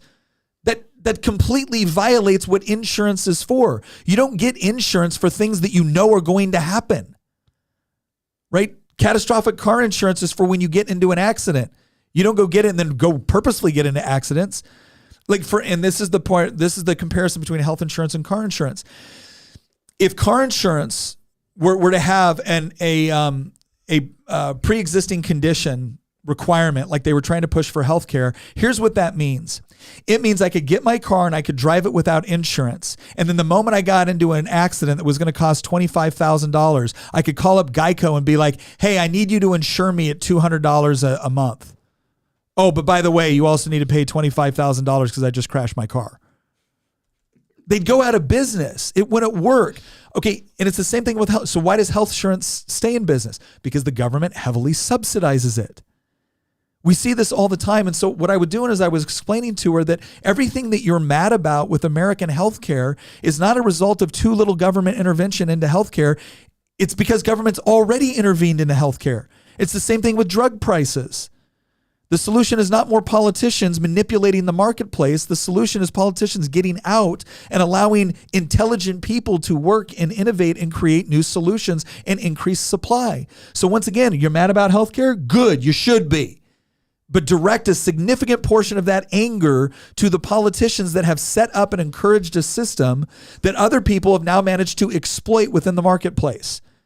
They couldn't exploit it the way they're doing right now if politicians hadn't allowed them to. But what are you doing? You're getting mad at these people And then you're giving a pass to these people who are about to make it worse. And that is a reoccurring theme that you're going to see across multiple different issues that Zoomers are upset about. And I don't actually know a lot of Zoomers that are, some Zoomers are obviously upset about healthcare, but they're only going to become more upset about that as they get older, and then they actually need to use those resources. Those that are complaining about it, but like the things that Zoomers right now I think are complaining the most about, it's the same principle that applies. It's things like housing, it's things like rent, it's things like groceries. Well, and we're gonna gas. get into some of that too. Like I think Mara that's part of Siegel- the reason why you've got sort of this extended adolescence going on, because everything's so high. You've got people launching a lot later because there's just no way they can do it. Like it used to be feeling. 18, I'm going to jump out on my own and, join up with a couple of friends and get a place. You can't do that. See, really Mr. anymore. Alleycat, 1969 says, blame the insurance companies. They want to sell policies. Mr. Alleycat, yes, they do want to sell policies and people want to buy policies. That's not the problem. The problem is when the government comes into the marketplace and tells companies that we're going to tax you if you pay people this much, but if you give them free health insurance, or not free, but if you give them health insurance as part of the compensation package, right? Then all of a sudden now you can actually offer your employee a better compensation package, right? The government is once again the people that set it up this way. So no, don't blame the insurance companies. Blame the politicians that created the conditions where insurance companies have to operate a certain way, which isn't serving your needs. Now, am I telling you to go out there and trust every single insurance company? No. There's bad people in the private sector, just like there's bad people in politics. What I'm telling you is that the worst people in the private sector are the ones working with the politicians to create these conditions in order to protect their company from competition and from innovation. They couldn't do it without the political help. That's the part that's essential to this equation. You're always going to have bad people in the world, and you're always going to have bad people in the free market. Right? But bad people in the free market cannot achieve the sort of things that they're currently achieving without political manipulation. I think we got some super chats, right? We do have super chats. All right. Give me one moment to get here. We have one from Diane. I'm sorry, we're a little backed up. We'll get through it. Diane says, remember that every finger pointed out, there are three pointing back at you. Stoicism should be learned. Read and study yourself. Accountability and critical thinking are essential to maturing. And some of these comments, we had some trouble getting to them. We should hold some of them because they're relevant to what we talked about earlier in the episode. And so if we haven't gotten to your super chat yet, I apologize, and we'll definitely get to all of them towards the end of the show. Okay, another thing. So as Christian pointed out, a lot of Zoomers, a lot of millennials aren't as concerned about the healthcare side because they're still young. They're still in relatively good health. Not only that, they have had no opportunity to experience what kind of stranglehold the government has on the most productive members of society, the business owners, the small business owners, and everyone. Well, you need to consider also that they are really trying to make them dependent on the medical system by transing them as kids. But I digress. There's that too. So another question, housing. Why is housing so expensive? So we talked about this before. Mm-hmm. Inflation plays a role in this. So again, remember, inflation is not greedy developers that have just decided to raise prices.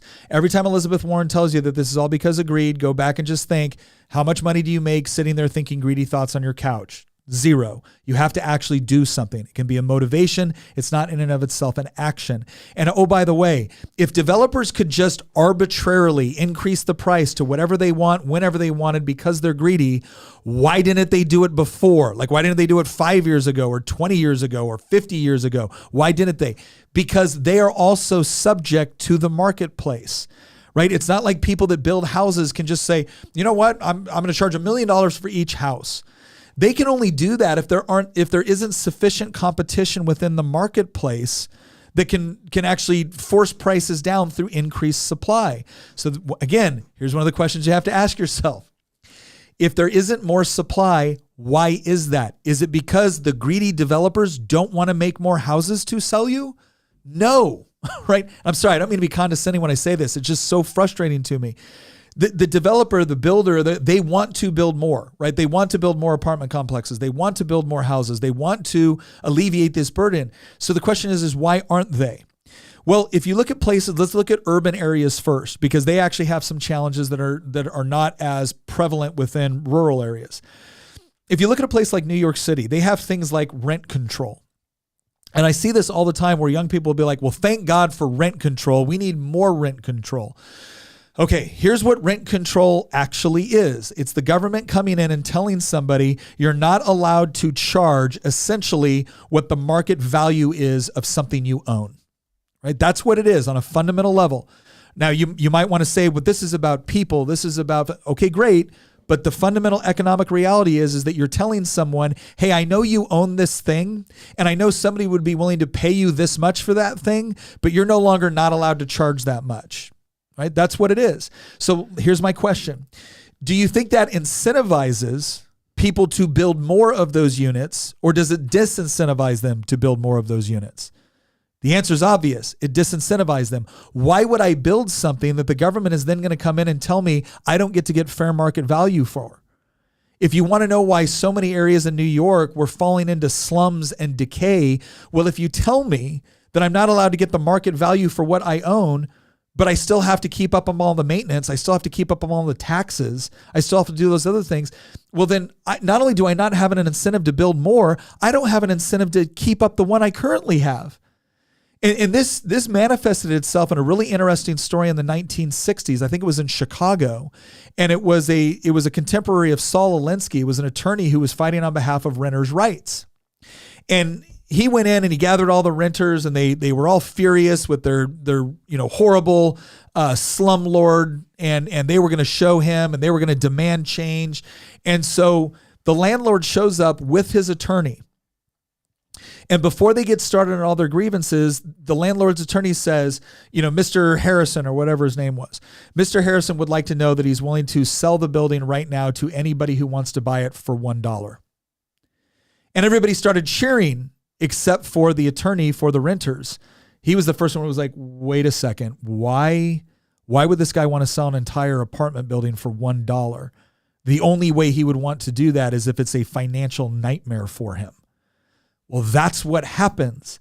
That's what happens when the government intervenes and all of a sudden starts doing things like rent control along with all the other regulations. You may think it's great when the government mandates that a landlord do something, or that a landlord keep rent at a certain rate. Or here's another one that happened a lot during COVID and before, when they tell a landlord you're not allowed to kick someone out of their house for not paying rent. Well, that landlord still has costs associated with maintaining that property. The landlord might still have a mortgage that they're having to pay. And if you don't pay your rent, he or she can't pay their mortgage. Property taxes. And so what ends up happening? Building gets dilapidated. They go bankrupt. They lose money. Who would want to build more units under those conditions? But again, why does the politician not get blamed for that? Well, because if you're the person that's just fighting to make ends meet, if you're the person that's just fighting to get a rent, you're probably not sitting there doing a great deal of research on the overall implications of rent control policies. You're probably not looking at the second and third order effects of every landlord, because you're probably assuming, well, if a landlord's got this big property, they're probably doing a whole lot better than I am. And you know what? Maybe they can afford to do a little bit less to help me out. Okay, now times that over the 100 other people in the apartment complex, or the 50 other people, the 25 other people. And then all of a sudden, what do you have within a democratic system? Well, you have 25 people that have been convinced to be really pissed at their landlord instead of being pissed at their representative that created the conditions that they're currently having to contend with. But it's super easy for that politician to ride in on their white horse and be like, if you elect me, I'll force this landlord to do X, Y, or Z. Yeah, until the landlord says, I give up. I don't even want the property anymore. I'm moving. Or just leaving. Doesn't renew your leases. Right? Yeah. Like, these are the sort of conditions that are creating this. And this isn't just coming from me. I know I'm conservative. I know I'm, liberty leaning, the whole deal. There was a whole episode. Who was it? Johnny Harris? Yeah. Johnny Harris did a whole episode on this, that a lot of the affordable housing issues are taking place in areas that are controlled by Democrats who are always talking about affordable housing. And yet, because of green space laws, because of building height regulations, because of everything else. Zoning restrictions, there's no new housing being built. You want to know why a house goes for $1 million? Like a small 1,300 square foot house goes for like $1 million in Palo Alto. It's not because it's a gorgeous property. It's because Palo Alto will not allow for additional building. And so the only way that you can get into that geographical market is if you're willing to buy whatever piece of crap happens to be sitting on the land right there. And if you bought a home in the 60s or 70s or even 80s, you benefited greatly from Prop 13. Well, it's not even Prop 13. It's more think of the macro factors. And the reason I'm bringing this up is because, Nick, you kind of hinted at this earlier, but I really want to dig into this actually a little bit more. Yesterday, you and I were having a debate over, like generations and who should get the appropriate blame. And it's not right to pin the blame on people that were in position to take advantage of terrible policies that were enacted at the federal level just because they were in a better position than me. So like, for example, I didn't, shame on me for not choosing to be born at a time when I could have bought a house in 2012 when they were super cheap, right? Yeah. But that doesn't mean that I should be mad at somebody who was in a position to buy a house in 2012. Well, I do think that there's a lot of Zoomers out there that they're actually not mad at developers. There's two groups that they're mad at. They're mad at boomers who bought homes in the 60s, 70s, and 80s when they were very cheap. Remember the numbers that I read off earlier, even with 13, almost 14% interest rates, it was actually cheaper to buy a home in 1983 than it is today. So they're mad at boomers who bought these homes in a lot of these places, especially these blue places back in like the 70s. People like my aunt who bought a house in Burbank. And I believe it was Burbank. Marina, let me know if I'm wrong on that. I know that she's starting to watch the show now.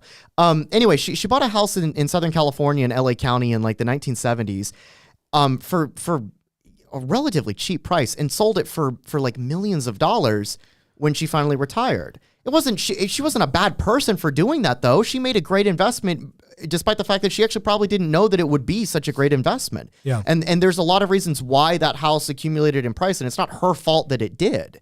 But a lot of Zoomers look at people like that, right, who bought homes in the 70s or bought homes in the 80s, and they're mad at those people for getting the deal of a lifetime, and now they're selling it for millions of dollars. That's the first group they're mad at. The second group that they're mad at isn't developers, it's landlords. Well, yeah.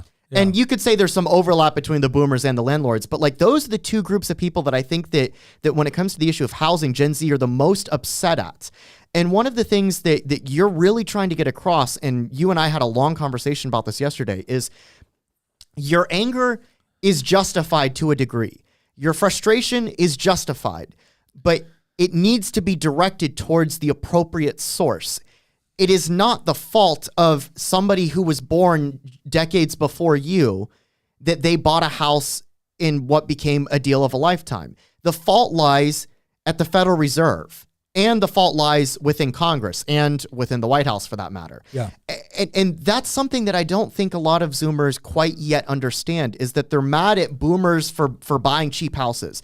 They're mad at landlords for raising rent on them. They're mad at all of these people who kind of got theirs, and they think that that's so unjustified. You just got yours because you happened to grow up at a time when interest rates were falling and inflation was really low, and you were able to gobble up all the goods, and now you have them all, and I'm being raked over the coals here by a generation of people that got theirs, and I'm mad at those people. And I understand that frustration. I really do understand that frustration, but it's critical to understand that it wasn't the boomers, it wasn't the landlords that created the housing crisis that we're in. It was the federal government and the Federal Reserve that created this crisis. And that's a huge distinction. Well, and again, the whole reason why we're doing this, and some people might look at this and be like, well, this is easy. You just blame the government for everything. Well, no, what I'm doing is I'm typically blaming the federal government and certain state governments for macro problems because they're usually the only people that can have a macro influence on that level. Yeah, there's a couple of massive companies out there like Google, like Apple, like Amazon, which can have large scale effect. But even then, Amazon, which is one of the largest employers in the world, has, I think, something like 1.2 million employees. Somebody check me on that one. I forget what it was. It's a lot. Yeah. But the issue is that even with that, okay, 1.5 million in 2022, the number dropped to 1,541,000. It dropped. Yeah, it dropped to that. So massive number of employees. That is nothing compared to what the federal government has, as far as employees, as far as rulemaking power. Like as powerful as you may think Jeff Bezos or Elon Musk is, if Elon Musk showed on my doorstep right there and said, I want you to give me $200, I'd be like, cool, get off my property. But if a 22-year-old IRS agent showed up on my door and said, you owe me $10,000, I'd be nervous. Why? Because machine guns in prison aren't backing up Elon Musk. Right. So when I say, yes, the federal government and government in general bears a lot of responsibility for this, it's because of the influence they have on being the only entity that gets to use legal, aggressive force and coercion to achieve their objectives. Let's look at another one here that I think is really important to both Zoomers and millennials. We got two more that we're going to do, and then we'll wrap this up. The student debt crisis, right? The rising tuition rates. So we showed before how tuition has just grown exponentially. This to me is probably the most offensive of all these categories, and I will tell you why. Because as I look at so much of the bad economics, so much of the bad social policy, so much of the bad legal policy, and I trace them back to their source, guess what? It's American higher education. That's where I trace most of these ideas, where I'm looking at this going, what is this nonsense? Oh, it's higher ed. So the same people that are creating so many of these conditions or popularizing so many of these ideologies, which are hurting us economically, socially, etc., are the same ones that are complaining about greedy landlords and greedy business owners and greedy corporations.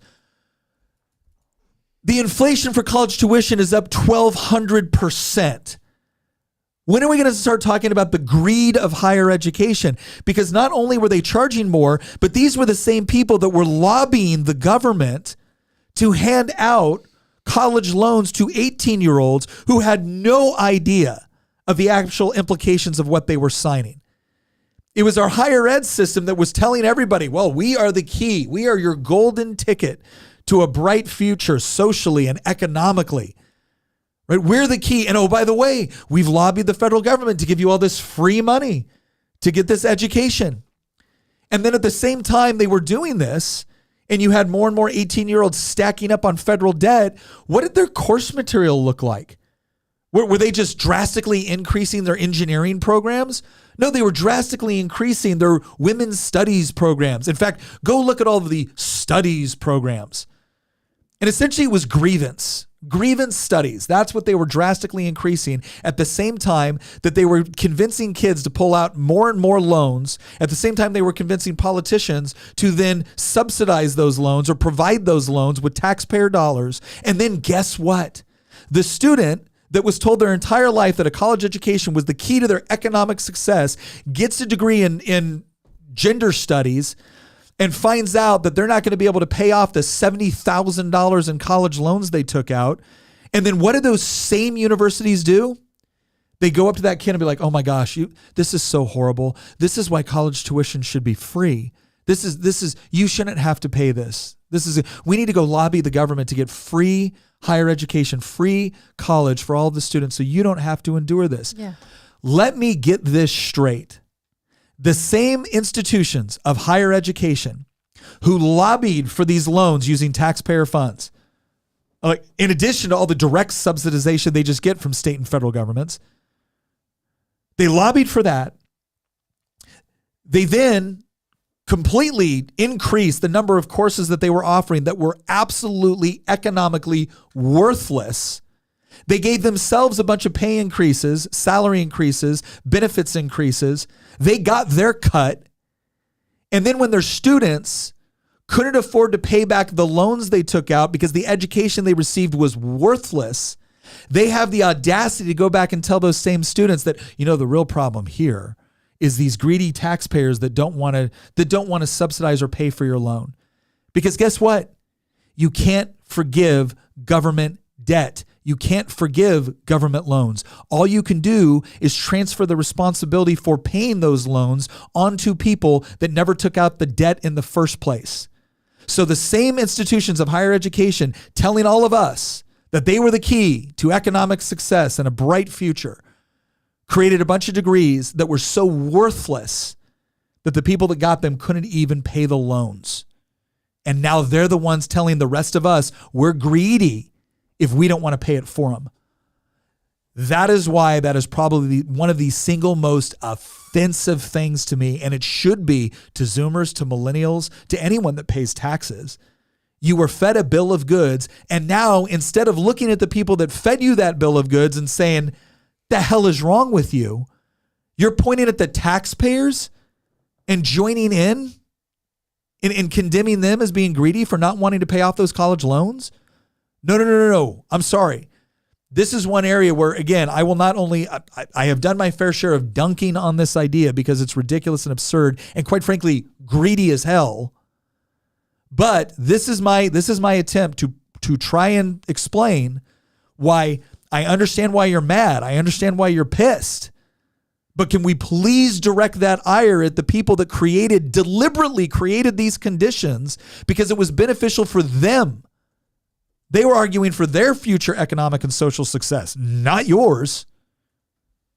That's the only thing that explains some of these professors even being employed long term. Oh, yeah. Like some of them, it's like, what is your function? What do you even do that has any net benefit to society besides churning out activists at great expense to the taxpayer and to themselves? You know, it's almost a bait and switch. They bait these kids into going and getting, oh, you're going to go get a degree and then you can go and make a lot of money later on and be valuable in the workplace. And then they switch it and they turn you into an activist and turn you on the very people that you should actually be trying to emulate half the time. Yeah, because again, it would have been better had higher education taken all this money, put it into a big pile, and set it on fire.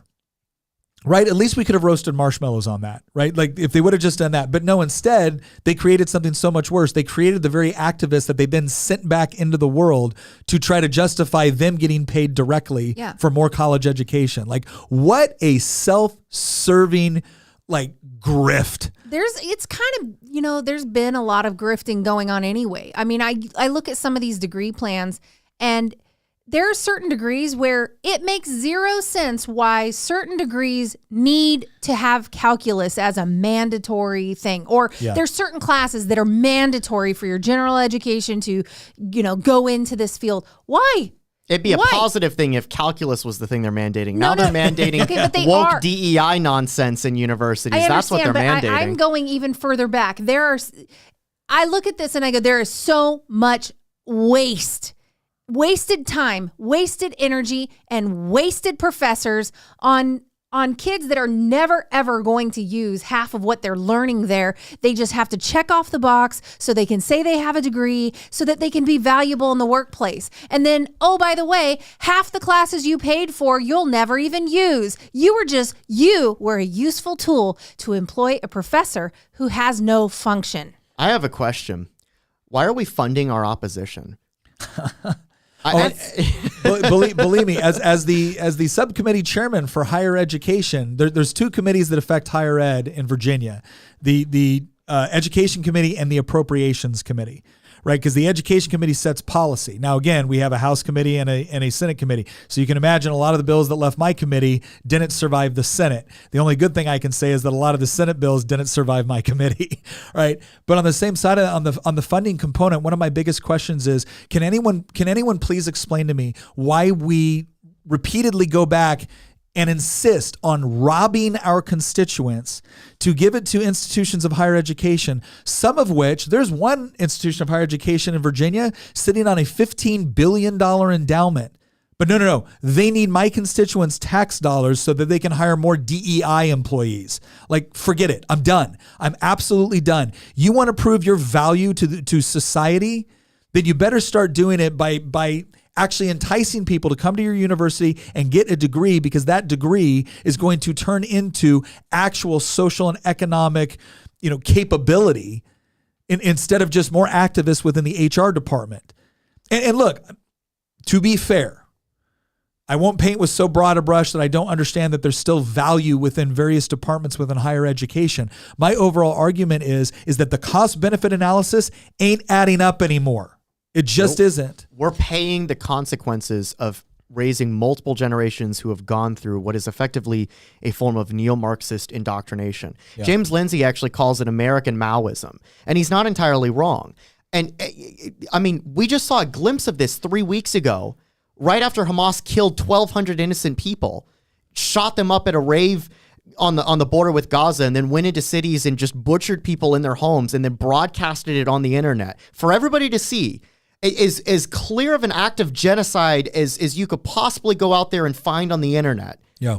And we had people at the University of Virginia, 45 minutes away from here, going out there saying Israel is entirely at fault for this. We like people going out there, going all the way up to the line of saying we stand with Hamas. Yeah. At a university, at a taxpayer-funded university. So then I ask myself, these universities are churning out they're not just churning out people that have bad ideas. They're churning out people who want to hurt us, who want to take political power and then use that political power to hurt people like us at this table, or hurt people like you who's listening to this podcast right now. And so I ask, why are we funding our opposition? When have the left ever taken political power and then used that political power to funnel money to their ideological opposition? Have they ever done that? How much money have they sent to NAGR? Yeah. How much money have they sent to any pro-life organization out there? Yeah. They haven't sent a dime to any ideological opponent of theirs. And yet we send billions of dollars across all 50 states, Republicans do, to fund an institution that has been completely taken over through Gramsci's Marx through the institutions.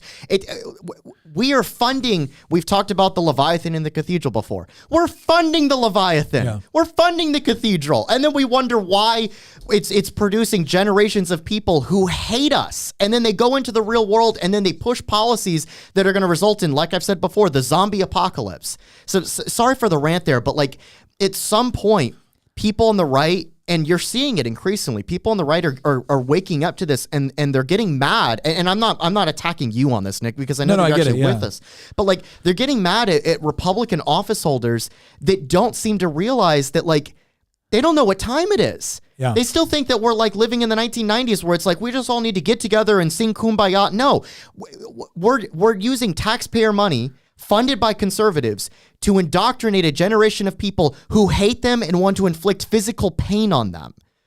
And then we're wondering why we're living in the clown world that we're living in, because we're subsidizing the indoctrination of people who are perpetuating clown world on us. The only thing I want to say about this is I think the problem is actually going to get fixed maybe faster than we think, because it's human nature that no one wants to participate in an activity or invest in a project when the payoff is not certain. Mm-hmm. For years, the payoff, well, our parents have told us, go to college, get a job, buy a house, have a family, and then it all works out. But I think one of the things that Gen Z is very frustrated about is that the American dream for them is not as tangible as it was for generations that came before them. So all we need is a couple of years of people that are Christianized age saying, hey, college is good for some people, but it is not the end-all be-all. You do not get the diploma, and you right after that, be experienced enough to hold a full-time job and get paid a full salary. And we need parents who have kids that are about to go to college to sit down and actually have a good conversation with them about this. Because the other thing, too, is we've encouraged so many kids to go to college without them knowing what they want to do in their life. And for a while, I think that was okay, but we can't just be sending students to college and say, use the first 2 years to figure out what you want to be doing long term.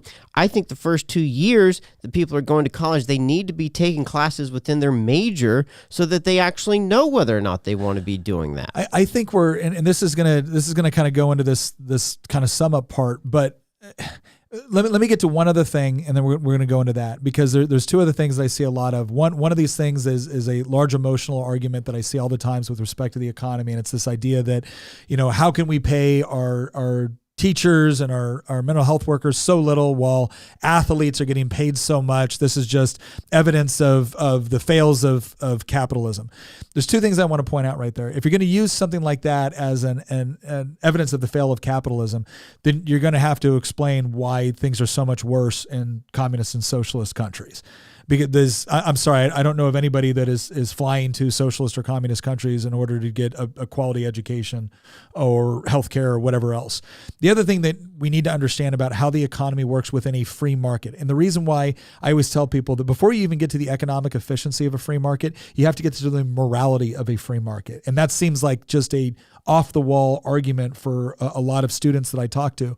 And the reason why I say it's a morally superior system is not because everything's perfect. Any system comprised of human beings will not be perfect. There will be people that make bad decisions or do bad things.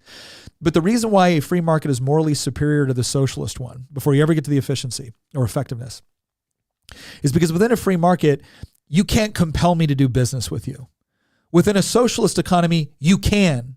You do. You control them. The government controls the means of production, right? So I'm sorry, it doesn't produce better results. The only reason why certain people get paid more in a free market economy is because individual consumers, customers who have control over their own labor, over their own money, over their own choices, have decided to pay one person to provide a good or service more than they've decided to pay somebody else. Right? The reason why a pro athlete makes so much money is not because the government decided to allocate them more money. It's not because rich, greedy individuals decided to pay them more money. It's because millions upon millions of people want to see them play the game, because watching the game gives them some entertainment value within their life. It provides maybe some escape, or it provides memories that they build with their kids or their family on watching the game. And there's very, very, very few people that can do it. So once again, what is it? Supply and demand. Supply and demand. If you want to make more money in the economy, then you develop capabilities with high demand and low supply. Yep. That's how you make money. High demand and low supply. People have this idea, well, I was told that if I worked hard, can I just tell you right now, it usually requires hard work to develop those capabilities and then to effectively market them in order to make a lot of money. It usually requires a lot of hard work, but it's not the hard work that actually produces the income. It's not the hard work that produces the wealth. It's the demand and how good a job you do. By all means, can I tell you something right now? If you can figure out a way to make a lot of money honestly, right, with people that can voluntarily choose not to do business with you, if you can figure out an easy way to do that, do it. Right? Find a more effective and efficient way. But don't let anybody fool you into this idea that, well, if you work, somebody digging ditches for, I know it's hard work. It might be backbreaking work, but is it cost effective? Is the overall end product of what is produced so valuable that it's going to command more money within the marketplace? If the answer is no, don't be surprised by that. Don't think that there's something immoral or wrong happening. Allow free people to choose what they want to spend their own money on within a free market. And then we end up finding out what jobs have the most value to the most people, and then develop skills and capabilities within that, if that's your goal. But at the same time, also recognize that you do want to balance your family life. You do want to balance other things that you want to do with your life. And that may mean that you go into a job that gives you a great deal of meaning and purpose and that you really enjoy and love. But if it doesn't pay as much, that doesn't mean that somebody else was bad or evil. It doesn't mean that somebody else made a bad decision. You made choices based off of what you valued. And if you valued more leisure time, or if you valued working in an environment where there's higher supply and less demand, you're going to make less money. And I'm sorry, that's not doesn't mean something's broken within the system. Nick, I want to help you transition into the summary by asking this question that was proposed by Sam Jacobs. He said, but Nick, how do we change this? Yes, it appears we all agree with what you're saying here. However, how do you get the masses to change? How do Americans force change? So the force part is problematic, right? So let's take the political side, which is actually my least favorite way to address this problem. Okay, but it's still an important way. You can't elect people that are constantly trying to use government force in order to get what they want. Right. And that goes for either direction. I don't want to vote for a bunch of people on the right that are then going to use government force to get what they want, because they won't always control the power and they also make mistakes. And part of the reason why we did this whole episode is because we are trying to talk to Gen Zs and millennials who have legitimate grievances, but many of which are assigning blame in the inappropriate place. And I will tell you this, if you think it can't get worse, wait until somebody misdiagnoses the problem and then offers a cure. because the cure will kill you faster than disease if it's the inappropriate one. So part of this is just equipping people with the knowledge to say, okay, yeah, I was mad about housing prices, but I can see how this might be more the effect of my local city council or board of supervisors than it is my landlord. Yeah, I'm mad about tuition, but you know what? Yeah, you're right. Maybe it would be better for me to focus on capabilities which are marketable, as opposed to just having a credential from a university that says that I spent 4 years learning a bunch of stuff that I'm not going to use. Right. So the knowledge transfer component of this is really important for people that are actually open to hearing a different way of thinking about these things. And that's what this whole episode was about. It's about understanding where the anger or frustration is justified, and then actually properly diagnosing the source of the problem, which has got people mad, so that we can then offer solutions that work. And again, step one from the political realm is don't elect people that are perpetuating the very problems that you're mad about. Right? Elect people that are actually going to allow for stronger property rights, that are not going to constantly take your money, that are not going to force you into all these good ideas that you might not think are good ideas because they've decided what's best for you. Right? Vote for people that are actually going to value your individual liberty along with your personal responsibility and allow you to be the beneficiaries of your good decisions and to learn from your bad ones, instead of punishing you from your good decisions with higher taxes and more regulations so they can coddle you in your bad decisions by giving you more money for not doing anything. Like, that's key. Now, the other part that is so much more important, and this goes into the final thing. What can we all do about this? So I've already talked about what you can do on the political side. Here's what I would tell Gen Z, millennials, the whole deal, because I think there's a lot of things you've been lied to about. First of all, yes, you want to graduate high school, but the way that I would encourage you to look at your education is not so much about credentials. Oh, here's my diploma. Oh, here's my college degree. Start focusing on actual credentials which convey value to you and in the marketplace. This whole idea of follow your dreams. Look, I think dreams are a fine thing. I definitely think you should develop capabilities that put you in a position to be able to realize your dreams. But you got to eat, right? It's nobody else's obligation to feed you, just like it's not your obligation to feed somebody else until you get married or have kids or whatnot. So the idea is focus on the capabilities that you have. And as you look at the marketplace and you look at supply and demand, start looking at what are you good at? What do you like to do? What do you get enjoyment out of? And which of those things is marketable? And start focusing on developing an education plan for yourself and an experience plan for yourself that allows you to develop those capabilities. For some people, it might be that you need a college degree. Unfortunately, there's a lot of things you need a college degree for, not because it's necessarily necessary, but because the government says it's necessary. And that's problematic. That's where the political part comes in. But look at that thing and then really laser focus on which institutions are honestly going to set you up for success within your desired field. Don't just look at any college being the same as another one. Start looking for ones that are going to minimize the amount of expense associated taking BS classes that you don't need, and look at the universities which actually value your time and only insist that you take the classes which are necessary for your desired field. Some other things too, when it comes to developing interpersonal skills, I cannot emphasize this enough. I have gotten jobs before, not because I was the most infinitely qualified person, but because I took the time to understand what was the need of the company that I was going to work for, what was the need of that position, and how could I best fill it. A lot of times there's this attitude right now that companies owe me a job or owe me a livable wage or owe me that.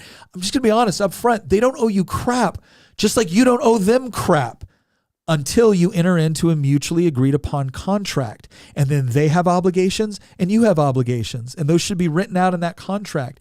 But the thing is that if you really want that job and you really want to become invaluable to a company, then you do have to focus on what are that company's needs? What are they trying to achieve, and how do you best fulfill it?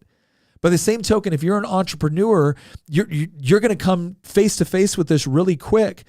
You want to hire people to be able to perform tasks, right? The opportunity that you've created, the business that you've created, doesn't exist to provide people with jobs. The jobs are a byproduct of being able to achieve more through cooperation with laborers, right? And that's a mutually beneficial existence, because if that person thought they could get more money doing something else, then they would, or they should at least try. But if they can't, we need to expel this rumor that your boss is exploiting your labor. Okay, great. Well, then go somewhere where they're not exploiting your labor. And if you find out that there's no such place, then it could be that you just need to develop more skills in order to make your labor more valuable. And if you are in the entrepreneurial position, or if you are in the position of being an employer, obviously you're also trying to foster a culture which is going to make your business work. And then finally, here's the other thing that I would say, and I'm sorry, to close that off with the interpersonal skills, learning how to effectively understand what you believe, learning what you believe, learning what an employer needs or what your business needs, and then being able to effectively convey that either through your actions and your labor, through your work, but also through the way that you correspond with people, the way that you talk to people. I cannot tell you how many opportunities will open up to you purely because of your interpersonal skills. Because there's so many tasks, there's so many jobs that can be trained. It's almost impossible, if somebody doesn't have good interpersonal skills, it's almost impossible to train them within that job. But if you do develop that, and that's something that you can do without a college degree, it's something you can do without a lot of training. If you can develop that, you will become more and more invaluable because you can learn the other skills. And then finally, here's the other thing that I would tell you to do. You need to completely ditch the way that culture, you need to completely ditch what current culture has told you about dating, marriage, and hookup culture. Hookup culture is toxic for both men and women. I said this is one of the things that just really infuriates me about the manosphere, is this idea that, well, women should be pure, but men got to go out there and sow their wild oats. Nope, they both should be, because it's actually beneficial when they both are. It's beneficial emotionally, it's beneficial spiritually, it's beneficial intellectually, and it's beneficial within the context of a relationship.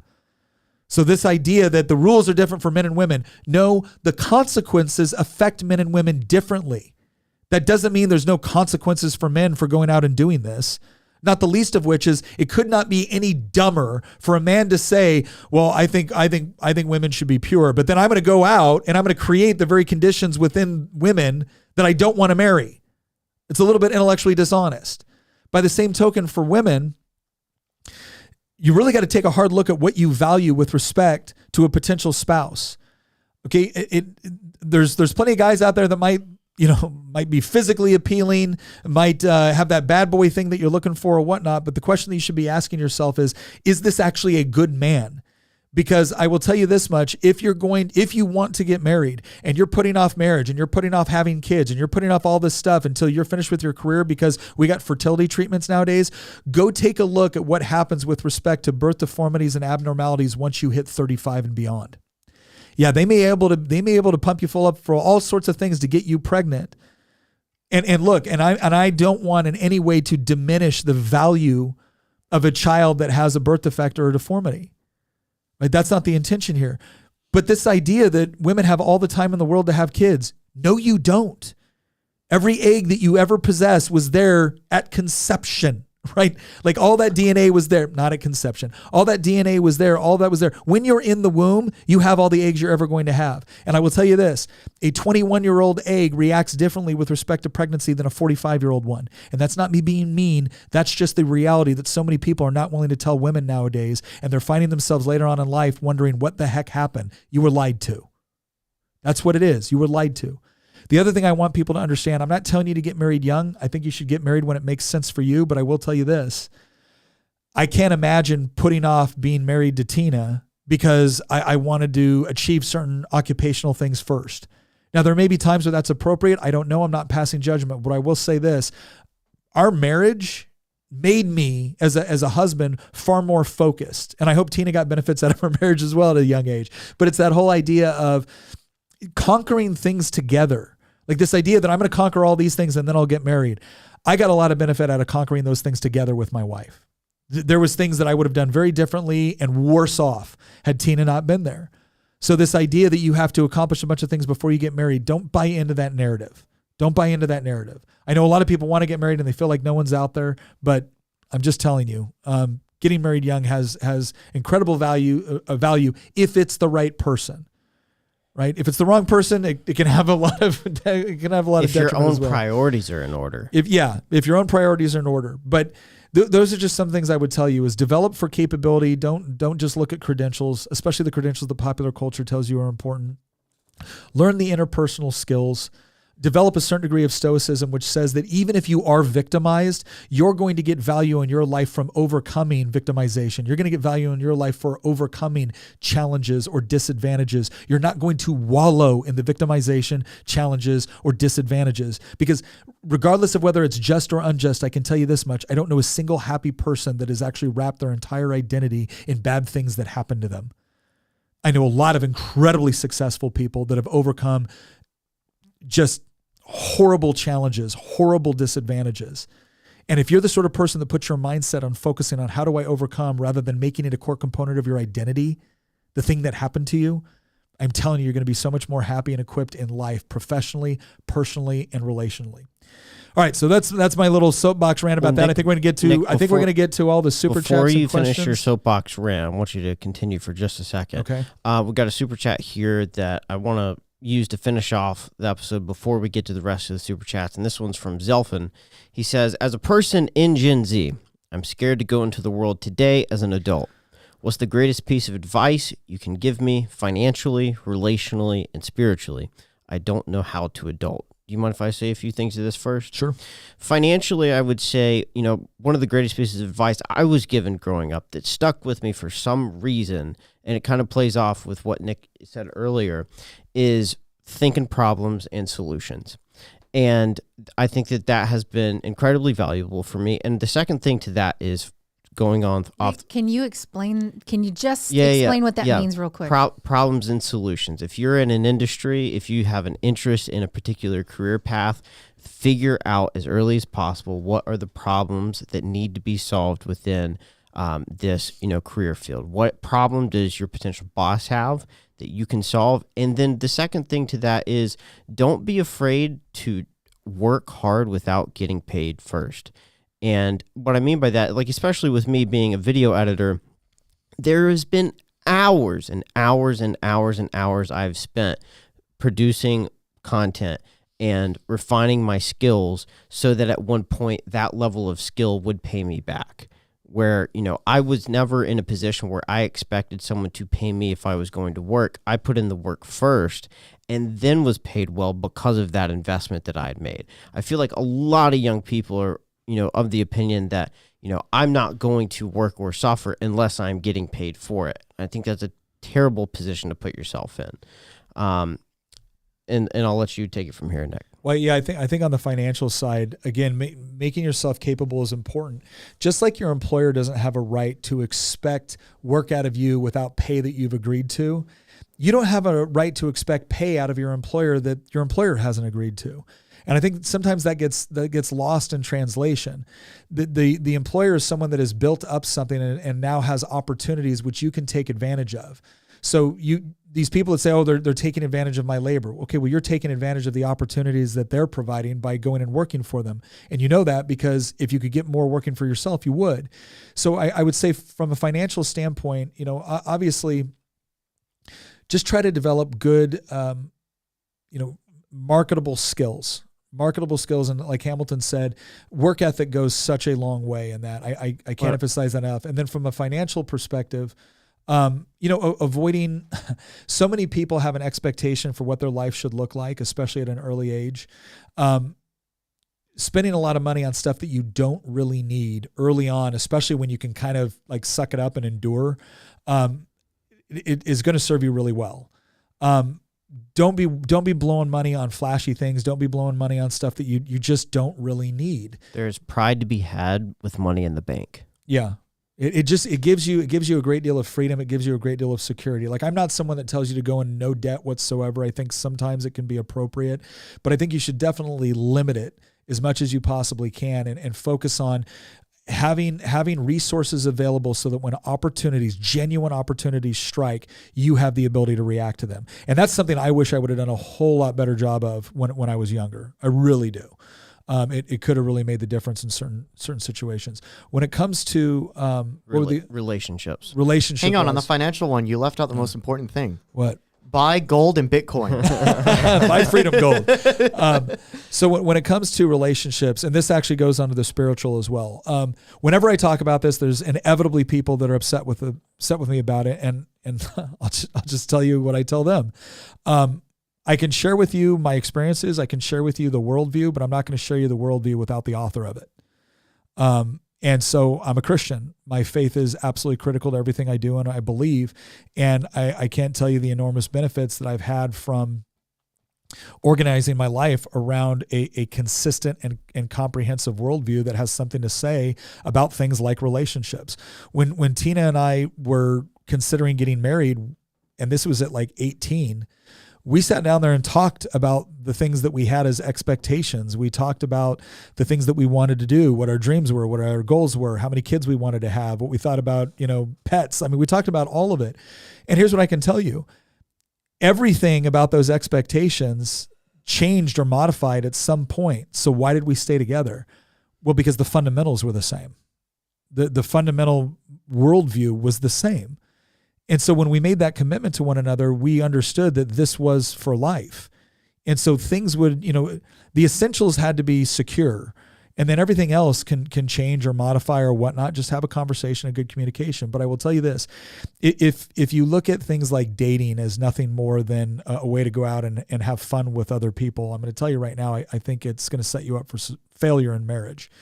If you look at the romantic relationships that you're going to have, and you are first and foremost asking the question, is this someone that shares the same values I do? Before you ever get to life goals or occupation or thing, is this someone that shares the same values that I do?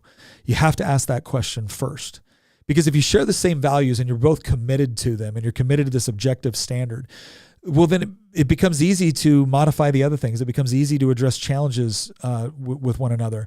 So look at that first with respect to your relationships. And then when it comes to friendships, because I'm not going to assume you only mean romantic relationships, the thing that I would just say there is surround yourself with the sort of people that, once again, share values. And that doesn't mean you can't expose yourself to other ideas or whatnot.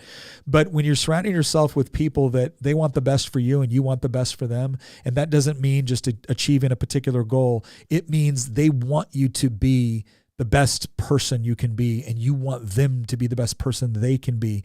That's the sort of person that will cheer with you in your success.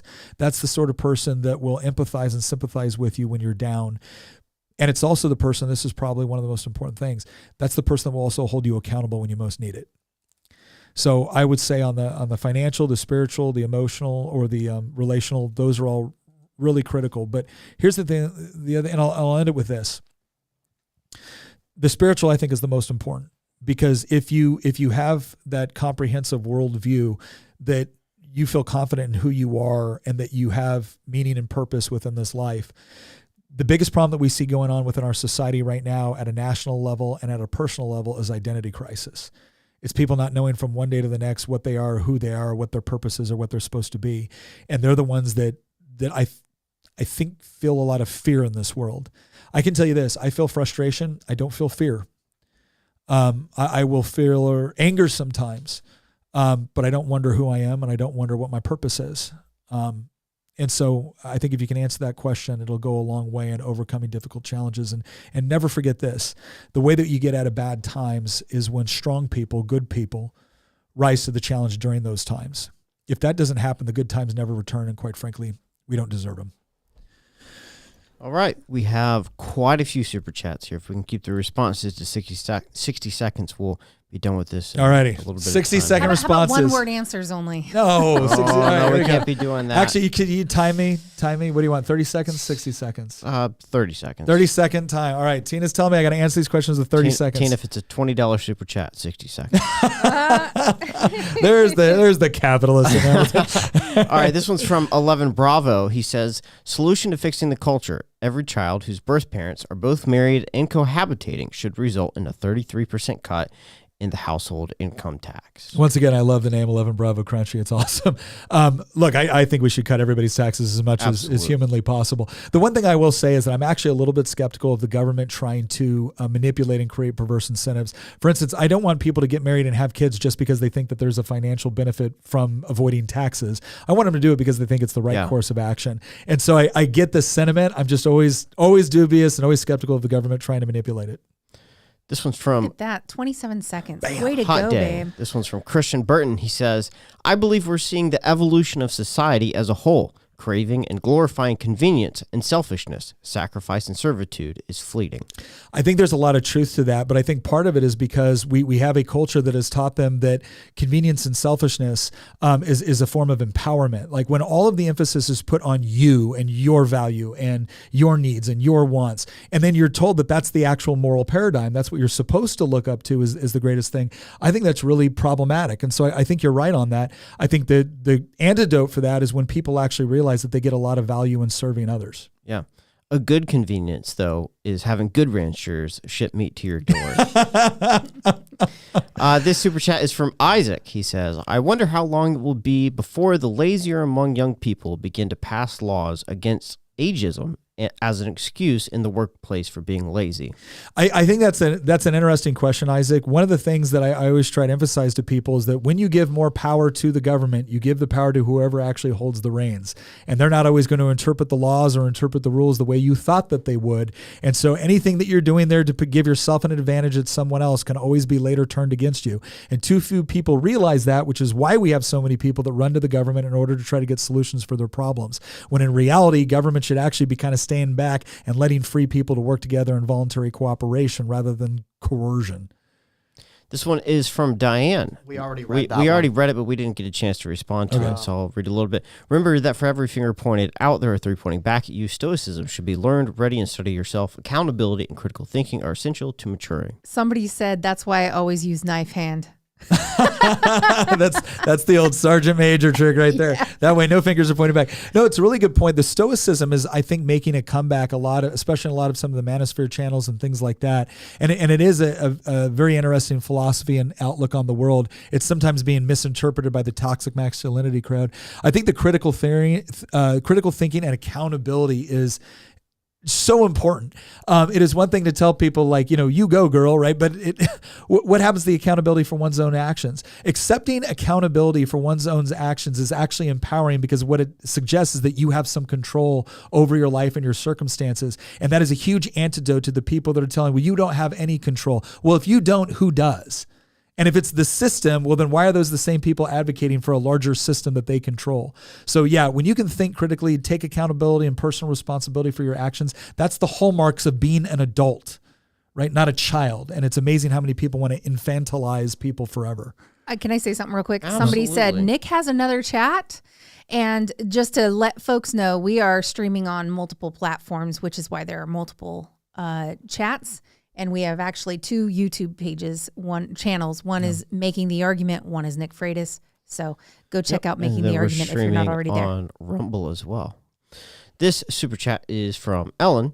She says, I agree with Tina. Definitely some social experimenting going on. The ideas didn't start with the kids, it started with the adults. Why is my question. So Ellen, we've actually done a lot of episodes dedicated to things like critical theory, the Frankfurt School, postmodernism, the March Through the Institutions. And I think what we could say is this. I don't think it's so much social experimentation as much as it is people trying to achieve a particular end state. And that end state, that worldview is rooted in critical theory and ultimately Marxism. I think James Lindsay has done a lot of work on this. It's fascinating now when you talk about Marxism, people are like, oh, the communist boogeyman for everything. Okay, well, they're pretty open and blunt about what they actually want to achieve. And again, when you look at critical race theory, when you look at queer theory, when you look at a lot of these other ideologies which have become so prominent lately, they are rooted in critical theory, which is largely rooted in Marxist understanding of the world as well as postmodernism. And so this has been part of their educational doctrine in order to achieve an end state. Ooh, just under 60 seconds. That was 56 seconds. Oh, okay. All right. Another one from Ellen. Also, the government is in the business of administering education. There are more administrators than actual teachers, especially in higher education. It's incredible the amount of administrative staff, both within higher education and within just the public school system right now. And that's increased exponentially. Here's one of the possible explanations for that. Some people will say it's because we need more mental health professionals. It's because we need more specialists. It's because we need more people to deal with learning disabilities, which is all interesting because these things seem to have increased exponentially, even though spending has gone up. I think the other thing too to keep in mind here is that when you're looking at teacher union power, they don't always do better when you just hire, when you increase the pay of existing teachers. They do better when you actually increase more people paying dues. And so there has been a big push to do these things, but I think it's also a role of the government attempting, or maybe not even attempting, but no, I think it is. They're attempting to replace family responsibilities with government responsibilities, and they see the school system as a chief way to do that. If they're going to hire more people, they should hire people to keep the curriculum up to date. This one is from Sir Grog. He says, I keep seeing forecasts for the economy to be tanking worse than ever before next year. What's everyone's thoughts on this? I think whenever we get into the timelines with respect to when it's going to tank or when it's going to get really bad, that gets very problematic because there's so many factors that affect it, especially within a very global economy. However, as we've discussed before on issues with respect to inflation, the bottom line is we can't continue to spend. We can't continue to inflate the economy. We can't continue to punish entrepreneurship and business the way that we have without facing some pretty real consequences, not to mention the fact that within a heavily globalized market, there's a variety of factors that can impact your economy. And so ultimately, I can't put a date on it. Maybe Christian I'm reminded of the quote from Bismarck about how, the Great War is coming. Yeah. I can't tell you when, but I can tell you where. And then he went on to say some damn foolish thing of the Balkans. And he was totally right, of course. Yeah. But the reason I bring up that quote is because predicting the future with such precision when it comes to timing, well, if I could do that, I'd be filthy rich right now. Yeah. I can tell you what will happen. I can't necessarily tell you when it will happen. And we've done whole podcasts on this before. I will say this, without a significant change educationally and definitely politically from a policy perspective, both on monetary and fiscal policy, you are going to reach a point where you would hit like a sovereign debt crisis, and that becomes critical. This one is from Trazen. He says, finally got to one of the streams. Love y'all. Keep up the great show. Keep up the great show. Love y'all. This show is so informative. Keep up the great work. Thank you, Trazen. I appreciate it. That's why we do it. This one's from Boy Staney. The whole reason my wife re-enlisted for 6 more years in the National Guard was to keep our health insurance super low. I think a lot of people are actually staying within professions that they'd actually prefer to leave, or they might want to go somewhere else, but the compensation package or the benefits package is what's keeping them there. It's one of the reasons why we've argued for more private insurance and for people as individual citizens to be able to group together and compete for insurance. Unfortunately, the government has restrictions on individuals being able to do that, but they allow businesses to do it. So once again, there's an interference into the marketplace, which is giving one industry or a series of industries an advantage over individuals being able to make their own decisions, whether individually or corporately. And it leads to things like this, where people stay in jobs that they'd rather leave because they don't know how they're going to be able to afford something if they leave. This one's from Marcus. I'm not sure what some of these abbreviations are, so help me out here. It is due to the government-required certifications for professionals. CPAs were 2 years, now a master's. DE is 2-year degree, and KS/MO is a master's and can't cross state lines in professional dues. City, state, and federal codes are your life. Marcus has 100% spot on. Excellent comment. This is true. The government works with higher education in order to give higher education special authority when it comes to credentialing, right? And then through licensure and everything else, they control that process. And then if you don't have proper agreements across state lines, you may be credentialed to work in one place. That doesn't mean you are to another. Now, here's the horrible part.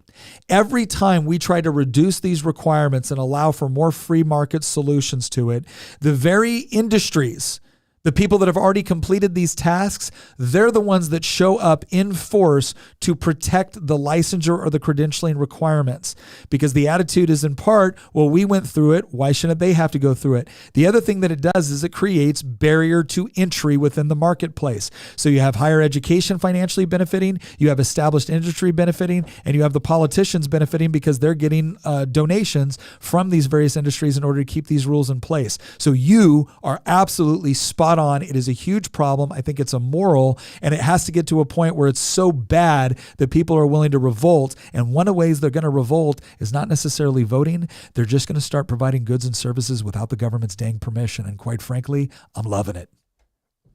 Heck yeah. All right, this one's from MT. He says, hey, Nick, I was born and raised in Montana. Is it wrong for me to be frustrated and annoyed of the out-of-staters, mainly Californians, coming in and running our housing and renting market? Nope. Nope. Totally reasonable. I will say that I've said this before and I'll say it again because I'm originally from California. There's two types of people that leave states because they think the policies are bad: locusts and refugees. Refugees are the sort of people that realize that their state is being managed and then flee to a state that is being managed well, and then fight like hell to ensure that that state doesn't become like the place that they left. Refugees are some of your greatest allies in protecting the culture and the good policies of your state. Locusts, on the other hand, are the sort of people that destroy the prosperity in an area, move to another area, destroy it again, then move again, and never quite figure out that maybe it's the policies that they brought with them that are creating all the devastation. And the locusts always think they're refugees. This one's from Banda828848. It's a self-fulfilling prophecy. They need them to be victims after filling their heads with that garbage. Otherwise, they won't become their soldiers. Absolutely true. Absolutely true. I don't know what else to add with that. That was beautifully said. They are the more angry. We see this a lot within the feminist movement. You notice how feminists don't get mad when strong, independent women decide to get married and have children? Why not? Isn't that them just exercising the power over their own decisions in order to live the life the way they want? The reason why they get mad is because if you're not bitter, lonely, and upset, you're a pretty poor activist in many of these situations. Not in all, but in many of them. This one's from Baked Turkeys. We love to bake turkeys. Most of the ideology that has infested higher education is the Frankfurt School of neo-Marxist sociology, economics, and philosophy. Absolutely correct. That is absolutely correct. And as much as I remember once I said something about cultural Marxism and like, oh, that's a conspiracy theory. Then why did all the cultural Marxists write books on how beneficial cultural Marxism was? Like this is not something they were hiding the ball on 10 to 15 years ago. It's now that people are calling it out as what's going on that all of a sudden it's like, oh, this is a weird white supremacy. Like, no, it isn't. It has nothing to do with that. It has everything to do with actually listening to socialists in the 30s, 40s, 50s, and 60s writing about what they wanted to do and then realizing that, wow, they've done a pretty good job of actually infiltrating the very institutions that they promised you they were going to try to infiltrate. They bragged about it privately until everybody learned about it publicly and then suddenly tried to say, oh, it's an anti-Semitic conspiracy theory. Yeah. But no, it's really funny considering how anti-Semitic a lot of these people actually are. Yeah, and you called it out. Frankfurt School is, yeah. Yeah, baked turkeys is hit the nail on the head right there. This one's from MT again. With the higher education should quit stigmatizing the trades where they work with their hands. In Montana, we allow you to apprentice under a tradesman and get paid while learning. More of that, please. Yeah. That'd be great. Well, and that's the thing. When it comes to trades of that, it's like, what is the capability and how can you make money while you're actually learning the skill that you have? It's one of the reasons why apprenticeships are so valuable. I actually tried to expand apprenticeships in Virginia for high school students, and I was told, oh, well, they're going to lose class time. Like, yeah, but they're going to gain education in a different environment. And it's almost like you have this people with this mentality that no, schooling, government schooling is education. Anything outside of that is not. That's something different. It's like, well, no, education is, again, the transference of knowledge between one person to another person. This is our last super chat here before we wrap up. This one's from Sir Grok again. He said, did you notice one of your shorts were featured by Ben Shapiro? I did. I didn't. I did, yeah. Which one? Ben Shapiro featured one of our shorts talking about Israel and Hamas. And I think Really? Brett Cooper featured one as well. So, yeah, I know. Always great to have Ben and Brett, who I will, to the day I die, they are brother and sister. I don't care what anybody No, says. they're the same person. one's a male and female versions of a clone. I'm just kidding. Don't say that, because there's a lot of guys that do not want to think of Brett Cooper as the female Brent Shapiro. That's true. I mean, she's very pretty, but there was a lot of guys, I'm not going to say who, but they both sit at this desk, and one of them isn't me, who were pretty upset when Brett Cooper announced that she was engaged. Wow, just throwing us under the bus there. Cow. Okay, well, since he went out there and said that, I was joking with a friend about that, and then he was like, you never even met her. And I said, yeah, that was supposed to be phase one. okay, like I will say this. Nobody's surprised and nobody thinks you're ridiculous for having a crush on Brett Cooper. She's a pretty girl and she's very smart and There fine. you go. So, Well, thank you, Tina. of course. Well, listen, that is all the questions. I want to thank everyone for joining in. Hopefully this provided some value. If you are Gen Z or a millennial and you think that we actually provided some good feedback or some good explanations for these positions that we take, please let us know. If you think we're full of crap, you can do that as well. And for any parents out there that have kids that are Gen Z or millennials that are wondering whether or not that this is going to help you during Thanksgiving conversations or your kids return from their indoctrination centers known as the university, please follow up with us and let us know if it was helpful. And if you have any questions in the future that we can answer, Circle is a great way to ask those questions. We try to get on there. And we're not the only ones that answer questions on there. We have an excellent, very involved community with a lot of people with a lot of great background, education, and experiences. And it ends up becoming a great place to be able to talk about the ideas we discuss, as well as developing and planning future episodes. And the last thing that I will lead with is I want to say a big thank you once again to Good Ranchers, goodranchers.com. That new deal. If you use promo code Nick, $15 off your order. Plus, if you lock into one of the subscriptions, you can get up to $480 of free meat. And you can now pick. It used to be you just got ground beef. Now you can pick. You can pick top sirloin. You can pick chicken breast. You can pick wild-caught salmon. And you can pick bacon. That's right, bacon, the food. You can wrap every other food in to make it better. So go over there to goodranchers.com. Also consider the gift boxes. If you are wondering what to get that person that is really difficult to shop for, a box of meat is generally always a good idea, unless your friend's vegan, in which case, reconsider your friendship. I don't know what you... Once again, thank you very much for joining us on this episode. Go over to Circle, check out the community chat over there. There's a link in the description. Thank you for joining us, and we will see you next episode.